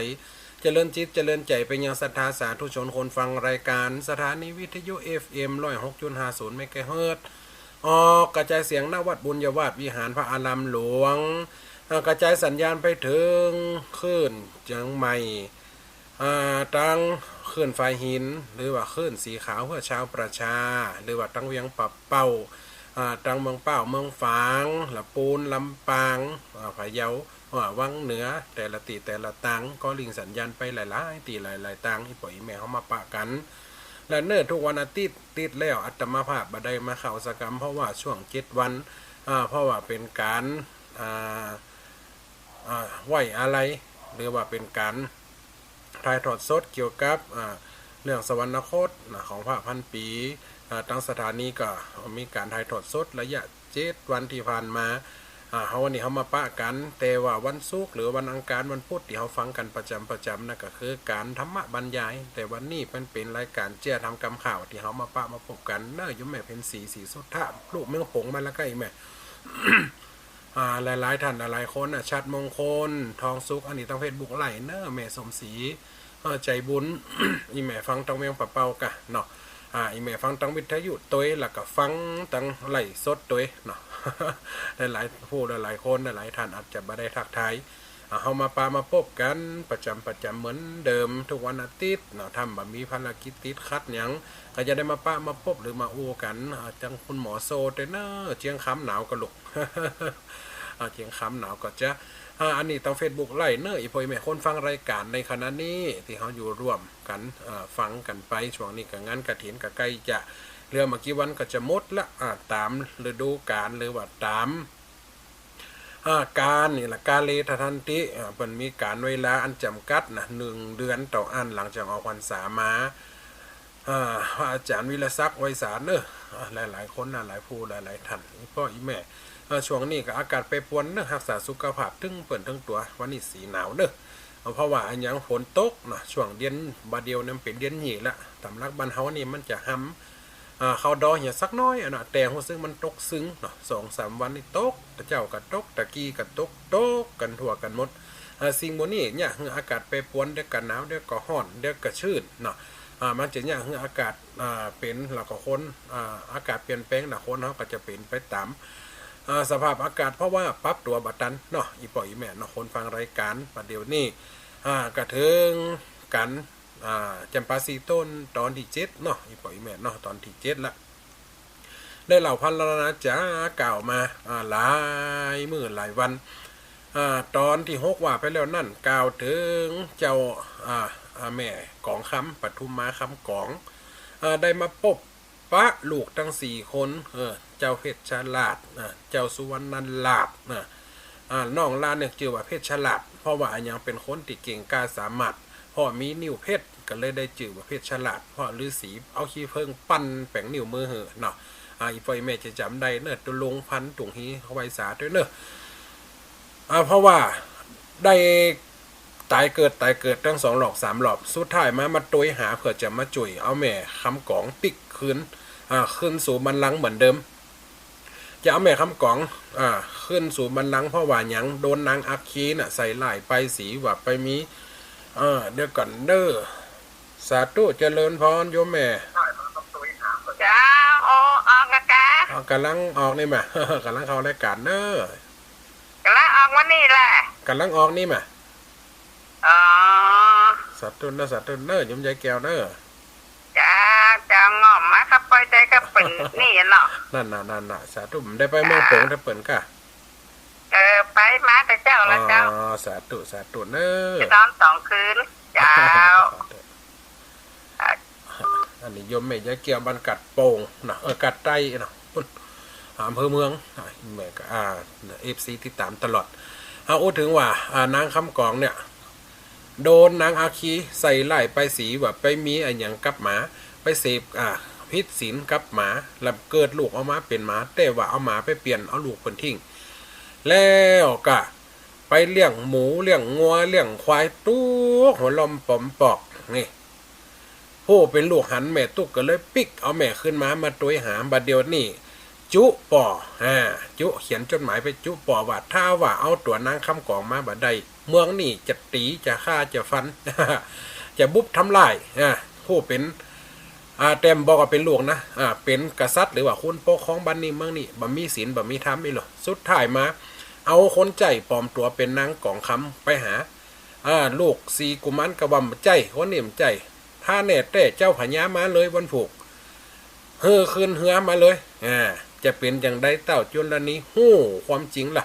ว่านางคำกองคำเนี่ยอยู่ในเหือแล้วคนที่ใส่ลายไปสีคือนางอัคคีเพราะลูกได้เล่าอธิบายแล้วมดจากนั้นเกิดความโกรธนางอัคคีจะเป็นอย่างไรต่อจากนี้อีปล่อยแม่ฟังบทที่7ไปเนอะเต้าจุนลานี้ฟังสีนอไทยเกิดใจโขดไม่ขึ้นมาตันตาทราบเรื่องเก่าลูกเจ้าบุญนา4 กุมมาลาใครมาบอกทอยน่ะลูกเล่าให้ฟังวัดโหลว่าอันเนี้ยโดนใส่ไหลไปสีจะได้กาดเขียวงานดูดันบอดน้อยโยกฟ้าปาตาตืบซ้ำตีนตืบต้มเห็นแล้วมันเป็นจังนี้เลยเป็นว่าอีอาคีเนี่ยเป็นหอกข้างแขกกูเลี้ยงดีมดีสุดท้ายเมียตีดีกลายเป็นเมียมดีเมียตีมดีกลายเป็นเมียดีมันเป็นเจ้าอีก็โคตรโลหัวใจมันโคตรสวกกะถ้าเราตาเรียกมันและตั้งใส่นางอัคคีนี่กาดเขียวงานดูดันบ่อน้อยโยกฟ้าปาตาตืบซ้ำหวานลากมันมามีไฟปลำ ตีหูเหลืองถอยกะทำเอาหนังอักขีมานีติดตามอีคนละยำมานำมาต่อหน้าลากขอมันมาบัดเดียวนี้มันอยู่ไหนอีอักขีไฟล่ำเหลือที่สมหูร่วมคิดสมหัวกับมันคิดโคตรมาทำลายผู้เป็นเมียของกูเอามันมาเฮ้ยโคตรโลนำมาต่อหน้าพร้อมเข่าตั้งมวนนางใจขี้ขาที่ทำกันมาก่อนเก้าสุมหัวหนัวกันข้าสีนอเต้าใส่ความแม่เจ้ากองคำเฮือได้รับทุกเฮือมันจดจำเอามาน้อมนำต่อหน้ากูนี่นางอาคีสับสนปนปีว่าสาตูดีปีเต้าแต่งให้ลอยน้ำตาไหลฝัดรอดฝัดเสด็จปีจ๋าเสด็จปีเจ้าก็ได้กอดแข่งกอดขาว่าสาตุฟังก่อนสาตุเราเจ้าปีเต้าเฮ้ยบาใจจะอันจะอีน้องกับปีอยู่ด้วยกันมาแต่เหมือนลับปีเอาอีคำกองมาอยู่อ่ะเราอยู่กันมาแต่เหมือนเฮามีลูกด้วยกันอ่ะมาเอาอีนี่มาอยู่มันมีลูกกับเจ้าปีอ่ะน้องเป็นเมียเก่าน้องกันย่อมหึงย่อมหวงกำหักของเมียยิงอ่ะถ้าพระองค์เอามากับมีเรื่องจีเกิดขึ้นพิษแต่พระองค์ตัวเหมือนกันตะดอนยานี่มันปากเน็ตโลเปิ้นว่าพญาเมียหลายมันถึงถูกของกองทำโลเปิ้นว่าถ้าเป็นคนเมืองที่เปิ้นแบบนี้เปิ้นว่าอย่างก็มีหนึ่งแล้วมาแอมเป็นโหลอย่างกับปินโตซ่อน4ซ่อน5มันมาได้ตัวมันจะเป็นเจ้าพญาปอดเต้าอยากคนเป็นพญาเปิ่นเมียเป็น10เป็นสาวเปิ่นก็เลี้ยงได้เพราะมีประชาราษฎรหรือว่ามีนางไหนเปิ่นดูแลกันได้ลูกย่อมจะสร้างอาณาจักรให้ยิ่งใหญ่แต่นางนี่หึงหวงขางเฮกูยังก็เลยฟังก่อนเจ้าปีหรือแต่งให้กะแต่งให้แล้วว่าสาธุดีปีเต้านางให้โวยวายก็จะเงินเก้าเป็นเพราะปีเจ้าใจกล้ามีค่ามอนแล้วเอ็นโลนางก็ว่ายังบ่ปอตาเอาปทุมมาแอบอิงมิ่งข้างอย่าว่ากำลายขยายกำอ้างเอายิงนางซ่อนโซโตดหัวล่ะ ถ้าเป็นเดียวนี่ตบกันทายกันปนประจานลงเฟซลงไลน์ลงปนนี่ลงIGปนสตาร์แกรมปนนี่นะ เอายิงมาซ่อนโสดบอกเกิดถึงยัง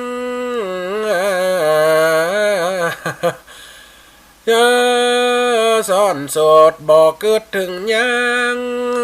ข้าน้องมิงยศมาอยู่จอมเจ้าราชาบ่ตันมีลูกอยู่กับสายตาเอาปทุมมาป้อยมีต้องใส่ยิงตั้งหลายไฟจะรับได้หงเมืองไต้แว่นแควนกลับไปถามกับบ้านไหนเมืองไหนผัวไปมีเมียน้อยเมียไปไฟจะป้ออกป้อใจจะปีย่ำขึ้นไอ้มึงมาปากแข็งใส่กูได้จะได้กูเป็นกษัตริย์พญา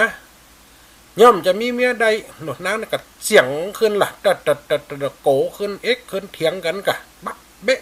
บะในเหือหลกในเหือสะเปาไผจะหลับได้โคงเมืองไต้แว่นแควนในจักมามี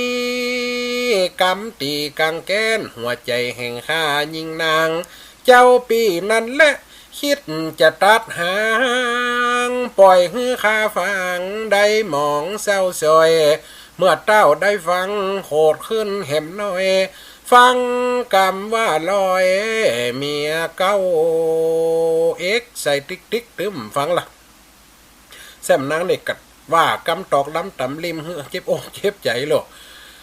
ฟังกำว่าลอยเมียเก่าว่าอีอักขีย่วมผมมาแล้วมือย่วมผมมานี่อีอักขีแล้วตื่นผมโล มึงนี่นั่นเล่าบ่สมเป็นเจ้าเตรียมกูกษัตริย์นอฟ้าฟังบ่เข้าหูมึงเปรียบเป็นงูเห่าปิดตัวกาบ้านในเมืองในเปิ้นย่อมจื่นหน้าองค์พระราชามิงเตาเปิ้นกระโจดจานอ่านข่าวกันกะกูเป็นเจ้าพญามีเมียหลายแสดงว่ากูเลี้ยงเมียกูมึงคิดจะมาปกครองตัวกูกะฮะไผเป็นกษัตริย์เดี๋ยวนี้ฮะโลถืบโยนเปิ้นย่อมจื่นหน้าองค์ราชามิงเต้าเขาย่อมจักมีเมียไปเมียเก้าอยู่กันล้อมเฝ้ามีมายศเตรียมซักเพราะกษัตริย์เขาก็มีมาเมียหลายไปข้าง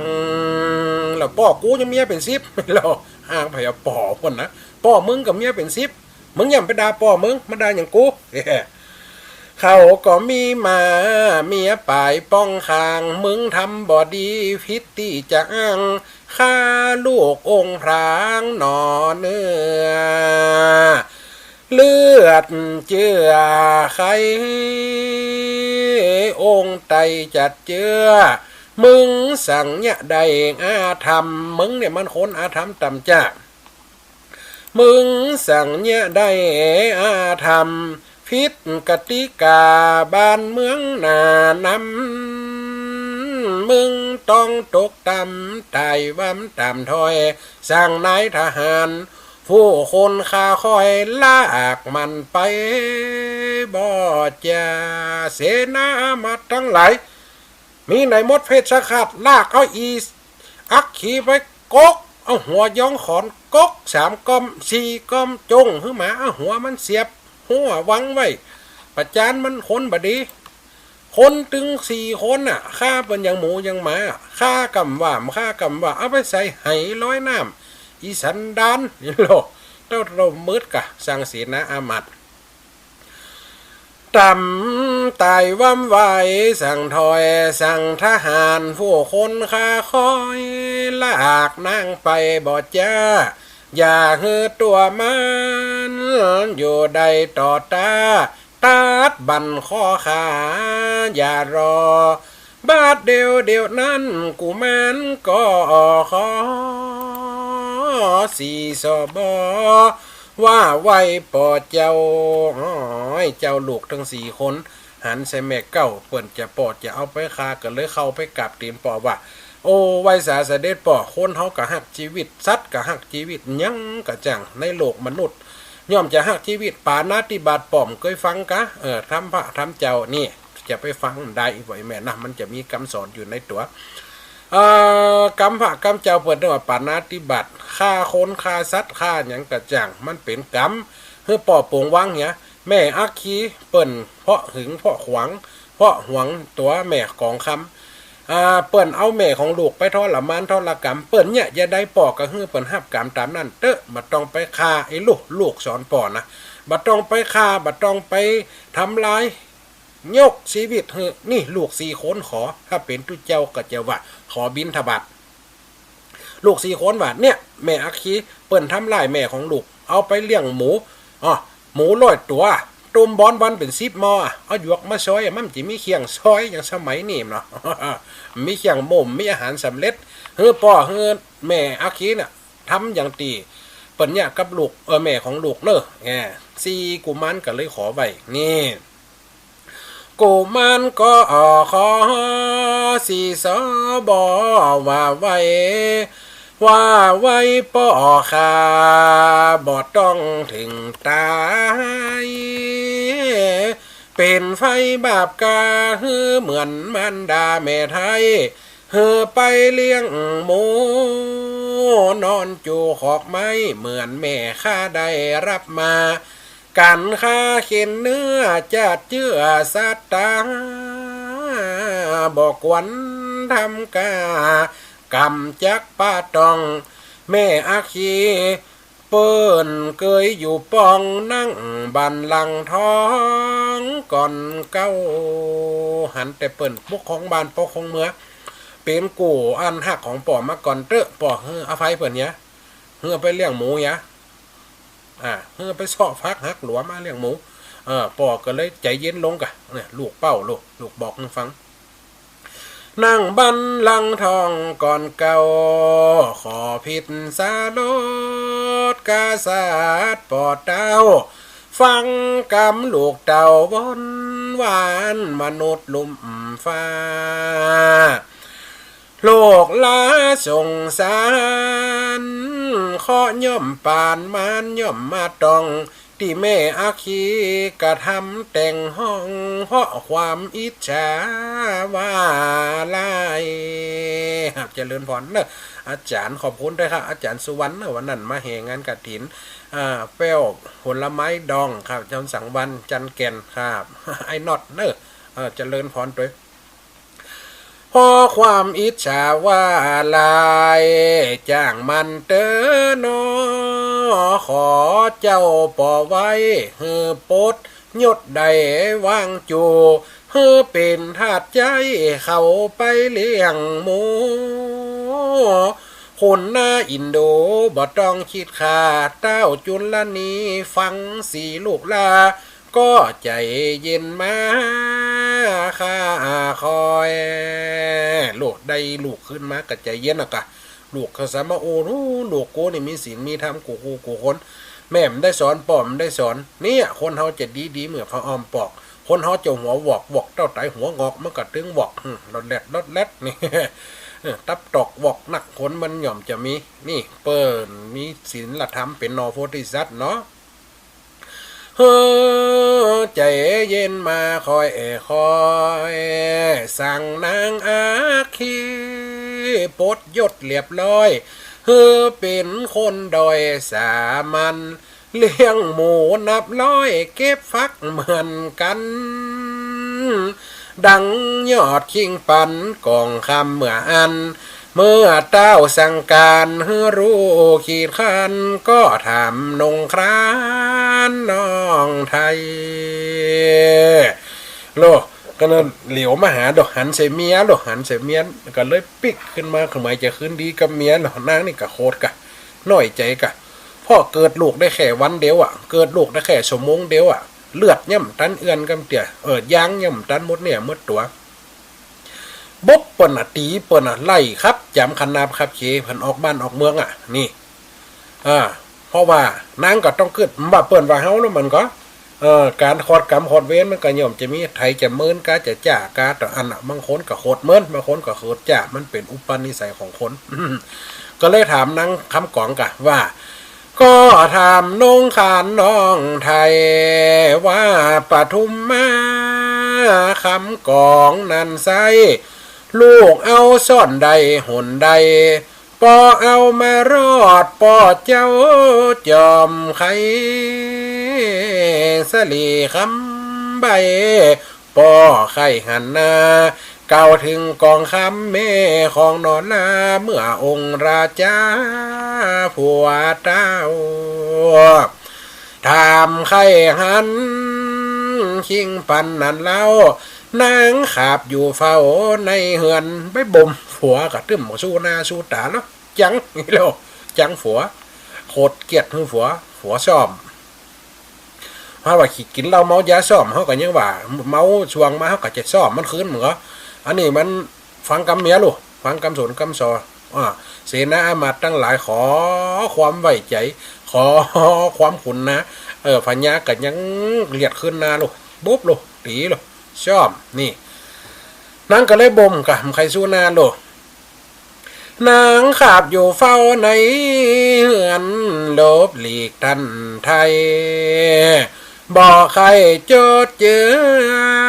ข้าบ่ใจมือแต่เจี๊ยแต่บ่ได้เราห้ามจะเมียอีหล่ะถ้าเป็นคนเมืองเขาน่ะถ้าเป็นทั่วไปก็เขาห้ามจะเป็นเมียสูไปเถอะไปได้ก็ไปข้านี่ขี้ข้าเลี้ยงหมูเปิ้นครับเปิ้นจำหนีเปิ้นจี้หน้าด่าถึงเมืองจะมาเอาแปลงขันเงินมาเจินตีขันคำมาเจินตีขันเงินมาตอนนี้เต็มไปเขาน้อยใจนี่ บ่ใครจดเจือข้าบ่ใจเมียเจือแต่บ่ใดเป็นคนเลี้ยงหมู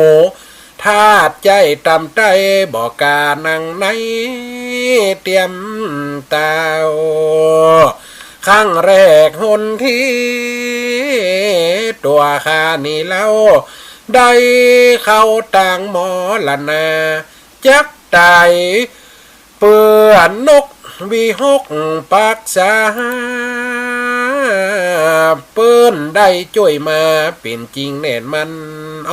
ถ้าอู้ตามตรง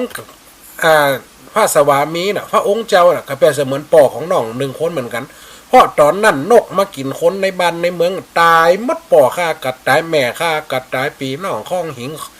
ตายมดประสาหลาดขาดรัศดรตายมดเหลือแต่ข้าคนเดียวอยู่ในกองพระองค์ได้ช่วยชีวิตน้องไว้เหมือนกับเกิดใหม่ในครั้งนั้นเอามาน้องมาเลี้ยงมาดูย่ำหู้แก่ใจว่าน้องเป็นคนจะได้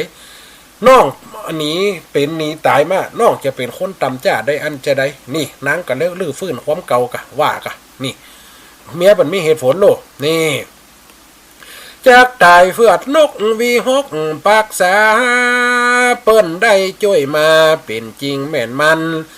เมื่อได้นั่งเมืองเป็นเมียขอบคันเปิ้นปล่อยตัดบันข้าขวางทิ้งเปิ้นปล่อยตัดบันทิ้งลาจากข้าตายจำนี่ก็เนี่ยบุญข้าน้องลายังจูตุกหาฝักไม้นั่นมาเลี้ยงหมูบ่ได้อินดูสักเต้ากึ่งก้อยนางห่ำตุกว่าเปิ้นย่ำเอ็นดูขุนน้ำหักซักหน่อยไหนว่าหักเป็นเมียลูกกับมีฮือแล้วน้อยว่าหักเต่าผ้าสุดท้ายมาเต่ากึ่งก้อยกับมีเนี่ยยามเมื่อหักน้ำส้มว่าหวานนี่ยามเมื่อใจจังน้ำตาลว่าชมนี่อยู่ด้วยกันตันเด็กลมป้อยครับจำคาหนีไปนังกับพันละนะห่ำกับบุญข้าน้องเนายังจูดตุกหาฝักไม้นั่นมาเลี้ยงหมูบ่ได้อินโดสักเต้ากึ่งก้อยบาดเดียวได้ดีก็เพราะลูกน้อยข้ายังมีรอยขุนจำถึงบ่อปีกไปนั่งในแหมซ้ำคนจักด่าหน้าดูแขวนเงินหมื่นกาล้านกอบคำเป็นแสนกองเอามาแทนใจข้าบ่ได้พระองค์ข้าตึ้มไปอย่างได้กระจ่างหัวพุดมือป่วยข้าตึ้มไปตื้อกึดตึ้มหายพระองค์เหยความตุกของน้องหมูถึง100 ตัวหมูจะเป็นร้อยมันจะมีอาหารมันจะมีเบทาโกนี่มีอาหารเสริมมีอาหารเม็ดมีแกบมีห้ำสักอย่างไปปาดเอาบอลลูกมาต้มหมู100 ตัวหมู5แล้วก็ขิมได้ยังขี้แบ้นางก็ว่าไปจะนั่นโอ้ต่างอีปอยแม่ได้ม่อนด้วยหมูถึง100 ตัวข้าเป็นนอนเหม็นขี้หมูวัดขำขึ้นห่วงน้ำลาโดนหนังใกล้ไผ่พ่มได้เขาป้อขี้เดียดขี้จะนี่เป็นแม่พญามาตุกเลี้ยงหมูเขาเสื่อยค่ะโอ้กรรมนี่มันเจ็บพระองค์เหยเจ็บมันจะหูหายปนเคียนปนตีเจ็บหอยหายมันยังหูหายอันนี้เจ็บใจน้ำใจคนผัวแต่นี่ตีนตั้งออกอันหลาดสว่างมาตุกในมันเต่าว่าติ๊กๆกับนั่งกับหำอย่างนั้นติ๊กๆเนี่ยเหมือนเงินหมื่นกาล้านกอบคำเป็นแสนกองเอามาแทนใจข้าบ่ได้ตุกยากเลี้ยงหมูอยู่อย่างคนใบเสนาในแว่นฟ้าเขาจักดูดำตัวองค์ปอตัวองค์บอดจ้าเหมือนลากเขลา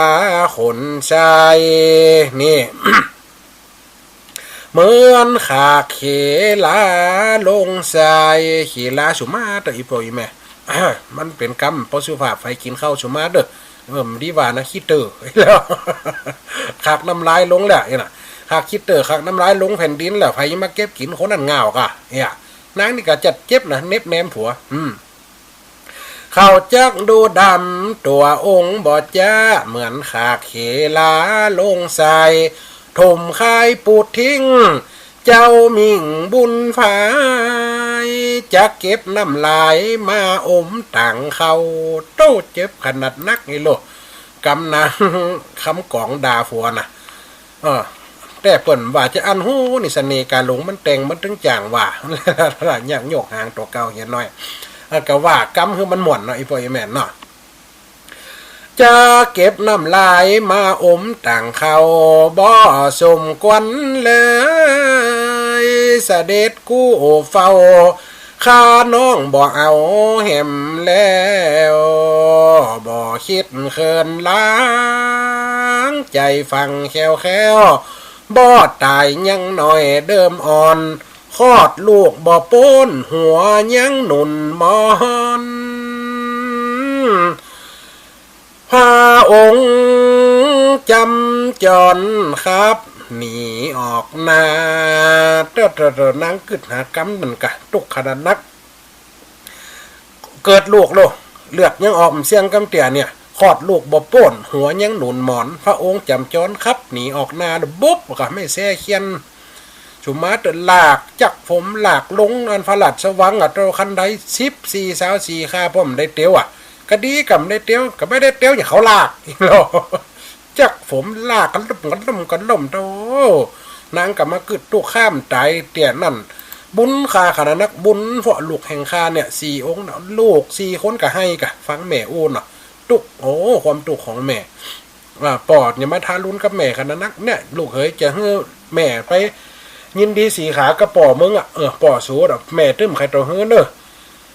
ยมแม่สมศรีใจบุญว่ากำลังออกวิทยุเจ้าตะกี้ถ่ายทอดสดข่าวตั้งเวียงเป่าเนอะได้ฟังเกิงตอนเพราะอันตะกี้เปิดถ่ายทอดสดอย่างช่วงก่อน7 วันอัตมาภาพกำลังได้เข้านี่พอเปิดถ่ายทอดสดเนาะเลยด่าว่าเน็บแนมผัวนี่คลอดลูกบ่ป้นหัวยังหนุนมอนฟ้าองค์จำจรครับหนีออกนาเต้าบ่อินดูยังตัวมอนคาบ่กึดสักดาจาเจอข้าอยู่ตามดังกำผักเฟื้อบอกไว้ตีนขึ้นต่างคำเอ็นเล่าถึงว่าตีนขึ้นแต่นคำบอกไว้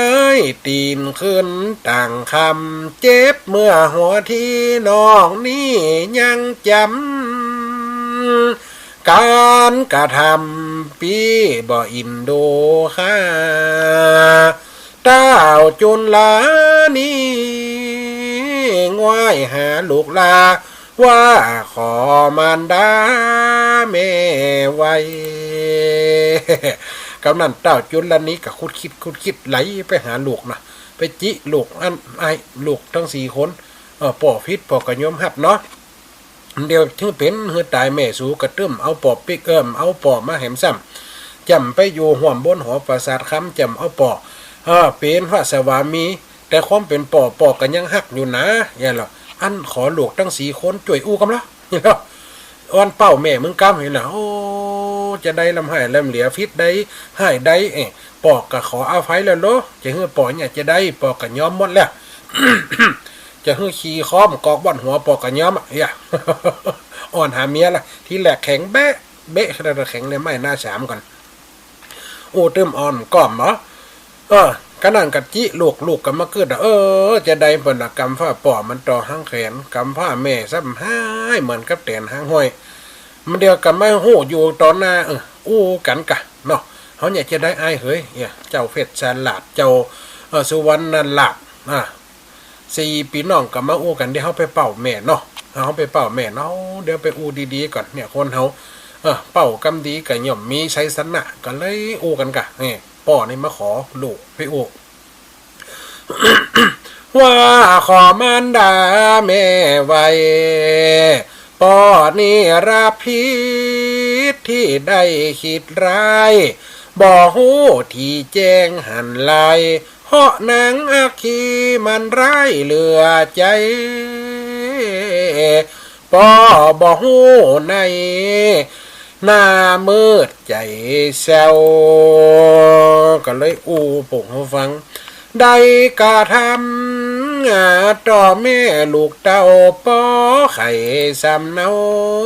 ช่วยเตอต่อไปนี้ไปบ่เฮือมีเฮือหมดอย่างแก้วแวววันขอลูกตั้งสี่นี่อูช่วยกันป้อขอวอนหวานกับตัวลูกลาป้อมันหลงกลคนอีผีบ้ามันใจมันยาหลอกโยขอเฮอจนป้ออย่าโมทะลุเป็นแม่เจ้าสีนายเต้าจุนละนีอูล้อมคิงฝ่ายเฮือลูกสีใจกล่อมใจแม่เจ้าจัตุสีจอมก็งอมเข้าเฝ้าว่าสีนงเล่าแม่ไทยลูกกะการเข้าไปเนาะการตำค่อมสีพี่ไอสีลูกเต่าการไปหาเอาหัวเขานู้ขาแม่เอาหัวเขาไปนู้ปังข้างเอ็นโลทำคนก็เอาหน้าเขาไปหม้อหัวไหลว่าแม่เฮ้ยเอ็นโลเราลูกมันอ่อนแม่เนาะอย่างละอ่อนบ้านเฮาเนี่ยกะถึงจะเป็นเต่าเป็นพญากระจ่างเปิ้นมีความฮักต่อแม่เนี่ยละอ่อนบัดเดียวมาใครอันนี้เนาะอีปอยแม่เนาะการเปิ้นเฮาว่าการแสดงความรักต่อผู้ที่มีพระคุณน้อยคนจะเนี่ยนะบางคนใหญ่ละ40-50ยังกอดป่ออยู่กอดแม่อยู่นี่ละอ่อนเดียวเนี่ยอย่างหวานเนาะอีปอยแม่เนาะสอนได้กัดตัวได้เลี้ยงได้กัดตัวหัวใจเลี้ยงหยักสอนกำกับเอ็กซ์ดาตำยุคโทรศัพท์ซ้ำหายเนาะอูกับคนอื่นจะอูกับปอกับแม่เนี่ยครบเล็กครบขางเจ้า4 คนเนี่ยก็เลยกันไปหาแม่เอาหัวเขาหนุนแข่งหนุนขาแล้วว่าขอเถอะแม่จะไปอูหยักกะจะได้ปอมากะ5 ฟิตแล้วรู้มั่มเจว่ามันจะตั้งใจทำลายแม่รู้คนที่ทำลายในนางอักคีมันเป่าหูเลยมันเป่าหูติ๊กมันก็เจือกับคนถึงบ้านถึงเมืองถ้าว่าจะฮื้อปอเนี่ยลูกจะอย่างเป่าถ้าจะฮื้อปอเนี่ยเจียใจแม่คนเดียวยืนยัดเปิ้นก็จะว่าพญานี่เงาเนี่ยเดียวเนี่ยปอมันยอมรับว่ามันเงาต่อแม่คนเดียวแม่ก็ฮื้อโป่งใจเฮ็ดเด้ออีโลเป่าแม่เฮือลูกสีใจกล่อมใจแม่เจ้าจาตุสีจอมก่องอมเข้าเฝ้าว่าสีนงเล่าแม่ไทยอย่างกำบัวลานเปิ้นขานว่าไว้คนจักเล่าได้ดูแขนกำฟ้าปอดนั้นเหมือนต่อห้างแขวนเอาแสนเงินคำจำนำบ่ได้กำผ้าแม่เรือหาเจือมาใส่เหมือนเต็นห่างใบห้อยย้อยต่อกำผ้าป่อมันต่อห้างแขนลูกกำผ้าป่อเนี่ยมันยังแขนกะป่อมไปตั้งนาเดี๋ยวแม่มันไปตั้งนามันยังเลี้ยงตัวมันได้ฟอห้างต่อเนี่ยมันใหญ่เนาะห้างกับตีมันติดผูติดฝาติดเขาใหม่มันใหญ่แต่เดียวกันลมปัดลมตีมันก็ยังว่าเบิ่งมันก็ยังหากินคนเดียวได้อยู่ถ้าแตนเนี่ยอีปอยไม่หันก็เก้ามันกิ้วปี้ขี้นะแล้วก็ปลายมันใหญ่ไป แตนบัวแตนลิ้นหมาแตนลวกลืมแกงกระจังตีมันเอาไปติดไว้เนี่ยมันกิ้วปนกรรมผ้าแม่เนี่ยตึ้งตายอย่างเดียวมันได้กินนมกัดตายนี่กำเปรียบเทียบหน่อยปอยแม่เนาะกำผ้าปอมมันต่อห้างแขนกำผ้าแม่ยังแขนกำเรียกตุกเรียกแสนเหมือนแตนห้างห้อยนี่กำผ้าแม่เหลือหาเจือมาใส่เหมือนเต็นห่างใบห้อยย้อยอย่าฮือพิษพวนห หันกวนเล็กน้อยมีพ่อแม่เจ้ายังองค์ขอรับไว้ยังความป่าสงป่าสมพงษ์ดำลงต่อเตาบ่หันแก่ป้อหันได้ดำลงต่อตาบ่หันแก่ป้อหันแก่ข้าของลูกบุตรดาสีตาวนี่ขอหันแก่ลูกเด้อบ่ใจว่าตัวลูกเข้ามาเป้าฮือกับนั่งห้องบันลังฮือสัวทิ้งละอดีตความหลังมันเป็นกำบังเขื่อนหัวมากันมันมาตุกใจลูกเต้าเสียงทานเมื่อมาปบปานกันแล้วเนี่ยพ่อเฮ้ยแม่เฮ้ยไหนๆก็มาปบมาปะกันแล้วลูกกำได้อยู่กับป่อถึง16 ปีเกิดมากำได้หันหน้าป่อหน้าแม่วันนี้ลูกมาแล้วป่อกับแม่ควันอยู่ปิกมาเอากันเฮ็ดเต้ออยู่แม่กับไปหนังบันลังแต่นท้องเฮ็ดเต้อลูกกับมีกำขอไว้แม่ก็ใจอ่อนมากำล่ะไม้มาเป็นกำนะดีใจล่ะลูกอูดีโลยังกระจ่างเนี่ยแม่ป่อเนี่ยหัวกับเมียเนี่ยละกันไปกับเป็นคนอื่นมันก็ลูกเต้าเข้าแปลงเนี่ยมันก็ย่อมจักมีหลายเลือดเจี้ยสายใยหลกฮักสาปาทีกันไว้นี่ลูกก็อู้ให้แม่ฟังก็เริ่มไม้ใจมาแต่น้อยจับตีโคตรงนนะจำฟังอย่างสักอย่างละเนี่ยเมื่อมาปบปานกันแล้วตั้งนี้ต่อไปบอกกากาดแก้วดังได้เต้นแก้วจ้องงามขอเตอะเมพระอย่าละกำถามมือขึ้นนั่งความเหมือนหลังก่อนตนจากได้รวมกันเอาโซนสืบสนข้าลูก4 คนขอไว้ป่าทุมมา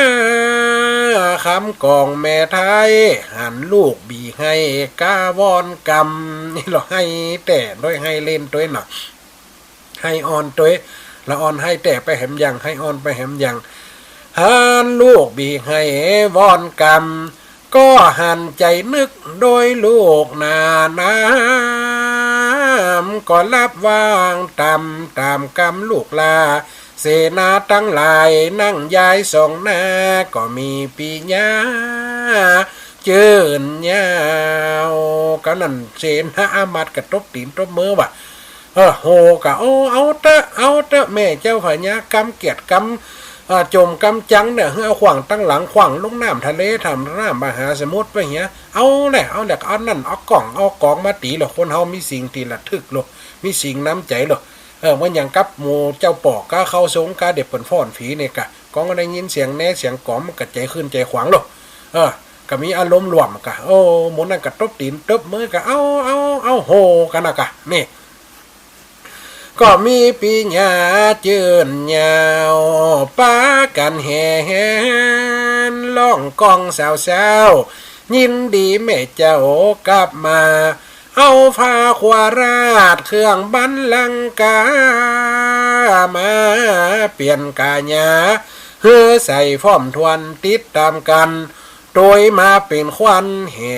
กาบวนล่ามาจางแห่กันมองจริงมองเนี่ยโหกันเป็นตั้งโหกัน3 ตีธานีตาต่างปอสนันกองอึ้งอังมโหริปาทละนาดกองนังตีต่อยปันฟังเหมือนวังจักปีนติ้งนงติ้งนงเราตอนเฮด้วยหมดนั่นกระตบตีนตบมือตบบาฟ้อนเจิงกับเป็นจึงเป็นไรหรอโหกันฝุยเขาดอกไม้ตีต่อยปันฟังเหมือนวังจะเป็นเอาปทุมมาแม่แสงนกอินเหมือนกับจะบินใหญ่โยกจัดการฉลอง7 วันสาธกลาบขวัญตอนยิงแปงกับ4 ลูกน้อยลืมความกินแนงจัดการแสดง มื่นงันตื่นตองจ้อยซอขับขานลิเกฟ้อนป้องหนังตาลุงมวนนาคเอ็นโลมีเหวอีเกเหวหนังตาลุงบนนะฮัตต่อเจละฮัตชาเลยเราอันนั้นออกแขกกันวุ่นๆหลายนี่อะไรกันไหมกันไกลมินยับวันนี้ฉันจะเอาหนังมาขายอีโลแขกอีเกสมัยก่อนด้วยอันน่ะเฮ้ยจะฟังเรื่องอะไรอีโลเจ้าบ้านทั้งหลายก็เก็บทั้งใส่ขันจะฟังเรื่องอันยังจะฟังเรื่องจำปาสีโตนกะจะเอาอะไรเรื่องจำปาสีโตนแขกกับมันอีเกสมัยก่อนมันหมดเลยอีพ่อแม่เนาะก็จะเรื่องเจ้ากำกระดำล่ะกำฟ้าบัวตองบอล่ะอันเนี้ยกำฟ้าบัวตองเนี่ยที่มีลูกมีแม่เป็นหมาเนี่ยหอมสตังกันเล่นกันหรอกเป็นมองเป็นบวงม้วนกันหรอกมีหนังตะลุงม้วนหนักงานสั่งฉันมีไปพร้อมพัก7 วันบ่หน่อยเฮฮาปิ้งโกหลอดว่องฟ่องยองหน้าตาฟ่องยองหน้าตาเป็นหุ่นออกมาแสดงจื่นโชยหรอปิ้งโกหลอดห่วงมีฮันหมดนะเอามาเล่นกันค้นกับเอวงั้นกันนะสลองว่าสีกษัตริย์คืนเมืองนางก็ได้หนังบันลังนี่แต่งหน้าแต่งตาหลาคนโหนลิงมีงั้นมัดฝ่องกัดไตเจ็บฝ่องฟอดเจิงฝ่องไตขึ้นไปเป้าไปตานเนี่ยเล่นเจิงกันหรอเปิ่นห่อกันยักแหละยะนะเป็นหุ่นออกมาแสดงจื่นโชตีมวยฟ้อนเจิงมองเซิงกระตูต่างมีลีลาแผกยกแสดงโคนลิงยิ่งปลีฟ้าสุกเป็นฤาษีเท่าเสละข้ามีพระนามว่าพระฤาษีพระเจ้าตายหรอเสด็จออกมาจากป่าในพงไฟหรอว่าอีเกเลเป็นพระเจ้าตาฤาษีข้าเป็นฤาษีอยู่ในป่าข้าวปลาก็ไปยอมกินฉันเป็นฤาษีต้องถือศีลให้เข่งคัดแต่ว่ากระจกมีดปัดคอแมวเต็งว่าเป็นสปะอาจารย์เสน่ห์การหลงเขาก็ว่าไปตามเรื่องทำกับอีบ่อยแม่เนาะถ้าอูไปอย่างเดียวมันก็จะจางไปเนาะฟ้องกันเล่นเป็นพระฤาษีเท่าสลาเหรอเป็นฤาษีเท่าสลาเป็นเรื่องเล่าม้วนผู้คนหันซาเพื่อปทุมมาข้ามกองเข้าห้องก้องก่อเพลงไทยนิ่งนองโบสปาลองปราบยักต่างคนต่างเข้ามาสว่ามีฟังทูลขวัญแม่เจ้าสายาลืมเลี้ยงตุกที่ต้องอัตตานางได้นำป่าโอรสมีแก้วห้องขวัญกระชาตูจันตูคานจักมัดมือเบิ้งชายเงือขวัญมาแล้วพออาจารย์สีไข่เท่าไปหน่อยดูว่าไปเงากับจบก้าอีกบ่อยแม่เนาะเขาเวลาไกลจะมดนี่นะเขาไปต่อกันติดหน้าบ่เหลือแหม50 นาทีเหลือ50 นาทีเหลือ7 กว่านาทีหน่อเดี๋ยวมัน50 นาทีละมันต้องออกก่อนสปอร์ตจะเข้านะอีบ่อยแม่นะกันเล่นกันม่วนกันพระมันดาปีดาทูลขวัญหรอกกาวขวัญเฮือเจ้าเนาะมาถึงไหนเหี้ยสาดนุกสุกเสริญผ้าไทยผ่องแผ้วตามแนวเกินเก้าส่วนนางอักขีลับตุกนั่นเล่าได้ฝ่อเฝ้าดูแลดูถึงนางอาชีนะตุกกันไปเลี้ยงหมูล่ะเป็นนางถัดใจได้ไปเลี้ยงหมู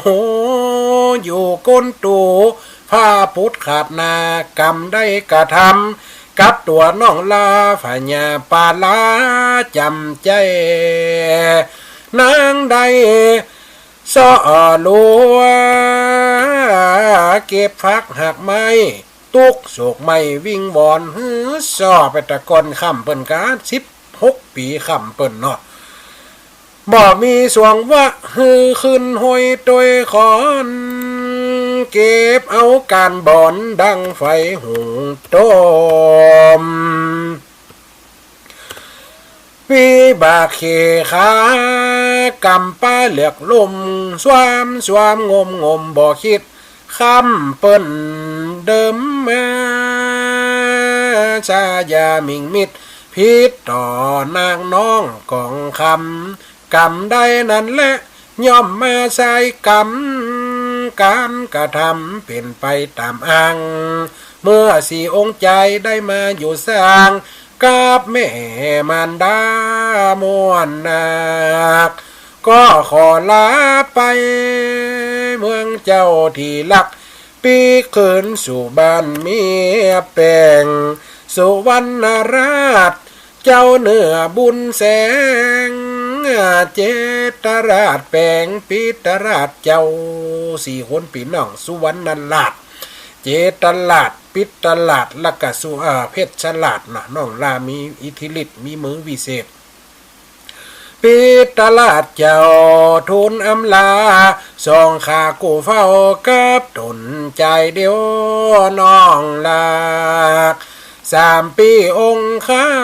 ำคืนสู่สำนักเฮือน้องอยู่เฝ้ามันดากับป่อจอมไทยที่เคยซ้อหาหวังสืบปาลาประจาลานห้องเฮืออยู่ด้วยตามปราสาทเต็ดตองเมืองปัญจาราแคว้นนั้นน้องลาได้ปกครองเมืองกระปอแต่ย่ำจะจบจะไหนบ่อยแม่นะเพราะว่าจะไปจุยตาจุยย้ายแล้วติดตายได้เป็น16-17 ปีนกเอาไปกินน่ะก็นั่นจะได้ปัดบ้านปัดเมืองปัดลูกปัดเมียแหมมันจะเป็นอย่างไรกับฟังกันไปแฮมหน่อยนะเมืองปัญจลาแคว้นนานสุขสบายใจฟ้าไทยเผื่อฟ้านบ่มีหมองเศร้าอันใดยิ่งใจตัวราชต่างก็สุขใจหลายปีมันไปตามเมืองเขตบ้านเพชรฉลาดองค์มาเกิดในเมืองเขตป้องเพชรฉลาดองค์ก็มาคึดแห่งทองจากได้ครอบของต่อตาแตนบันลังขององค์ป่อฟ้าขอสอดเอียวท่าในดงไข่เลียนวิชาตามว่าประสงค์จะเข้าป่าดงในขงเขตกว้างจักเป็นสันใด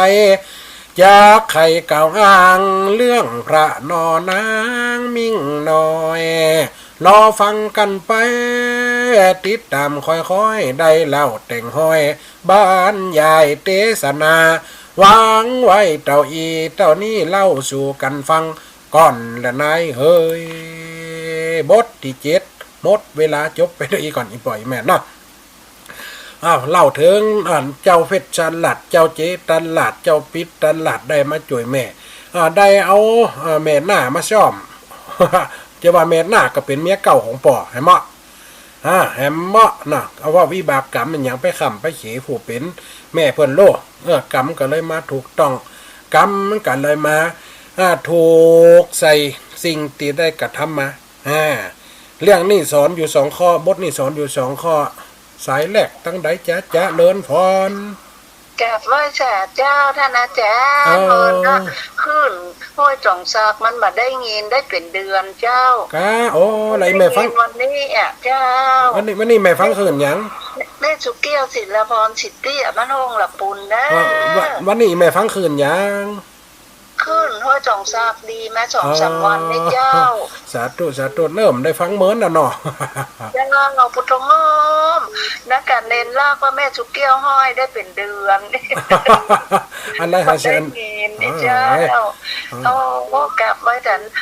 เรื่องนางคำกล่องกับเจ้าเรื่องจำปาสีต้นนี่ไหมจำปาสีต้นนางคำกล่องเลี้ยงหมูอันน่ะเจ้าสาธุนะแม่เนอเจ้ากลับไว้จ่าเด้อสาธุเจ้าสาธุสายที่2เจริญพร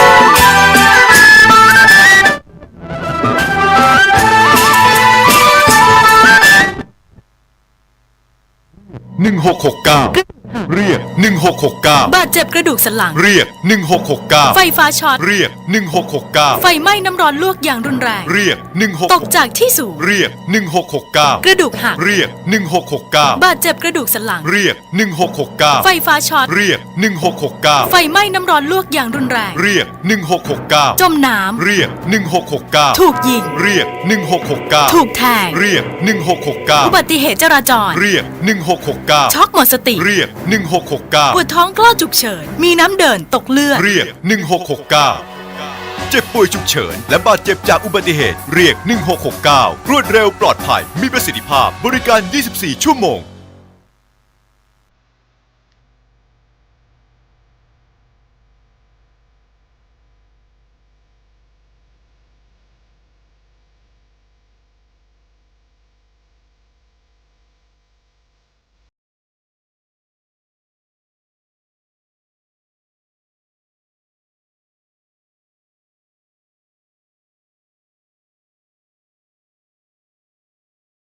สวัสดี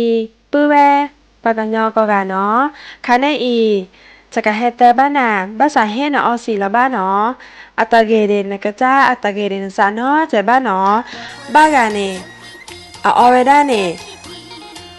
อาชุมูตาเซเนาะมีบ้านเนาะอเวด้ามูเวด้าวีเนอัตเตตาปะเมเตตามีเนอาจจะกันหน้าไว้บ้านเนาะเลอปญอพีโอโลนฮีโคปูเนอาตเตตาเดนาบ้ากาเนออซีวีเนอาตเตตาตะมือบ้าอะไรต้อลอสาวีเน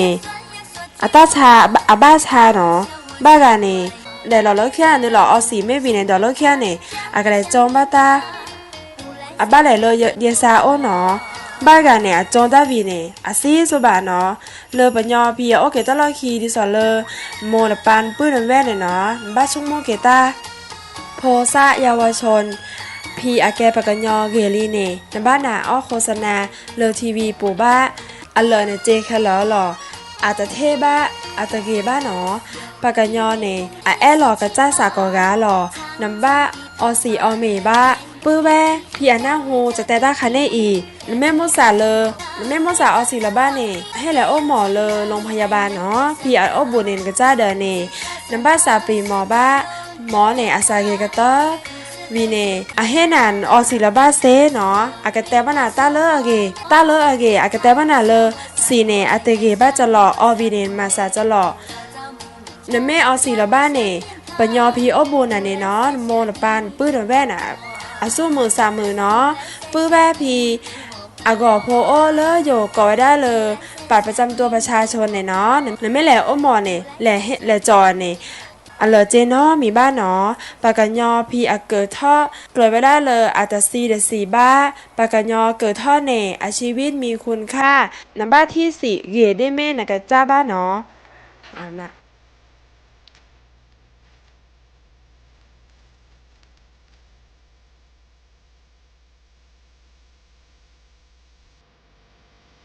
เชอพอทอเลออาวีทีเลออาวีทีเลออาวีทีเกิดจาเสปะเมอาอีปะเมอาอีปะเมอาอีเกิดจาเสปะนิโสพอปะนิโสพอปะนิโสพอเกิดจามาบูกว่าเกิดยอเกิดยอเกิดยอเกิดยอเกิดยอเกิดยอ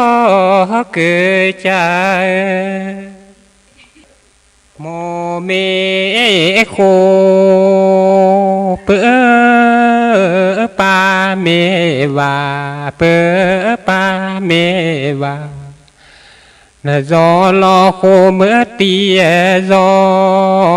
ลอโคเมื่อต่อเอจอกราบไหว้สาโคสู้แจพระรัตนตรัยเจ้าแก้วทั้งสามประการเป็นอย่างยิ่งกราบไหว้สาถวายความเคารพพระมหาเถระเจ้าครูบาอาจารย์เจ้าพระภิกษุสงฆ์องค์เนนกุตนกู้องค์ที่ฟังรายการอยู่ยังวัดวาอารามต่างๆ กราบไหว้สาแสดงความนับถือท่านพระครูสถิตสารคุณวัดหนองผาขาวและท่านพระครูกัลยาณประโมทวัดม่วนหัวแก้วที่จะได้มาออกรายการตัวการในค่ำคืนวันนี้และกราบไหว้สาแสดงความนับถือท่านพระครูอภิวัฒนวิกรมรองเจ้าคณะอำเภอดอยหล่อ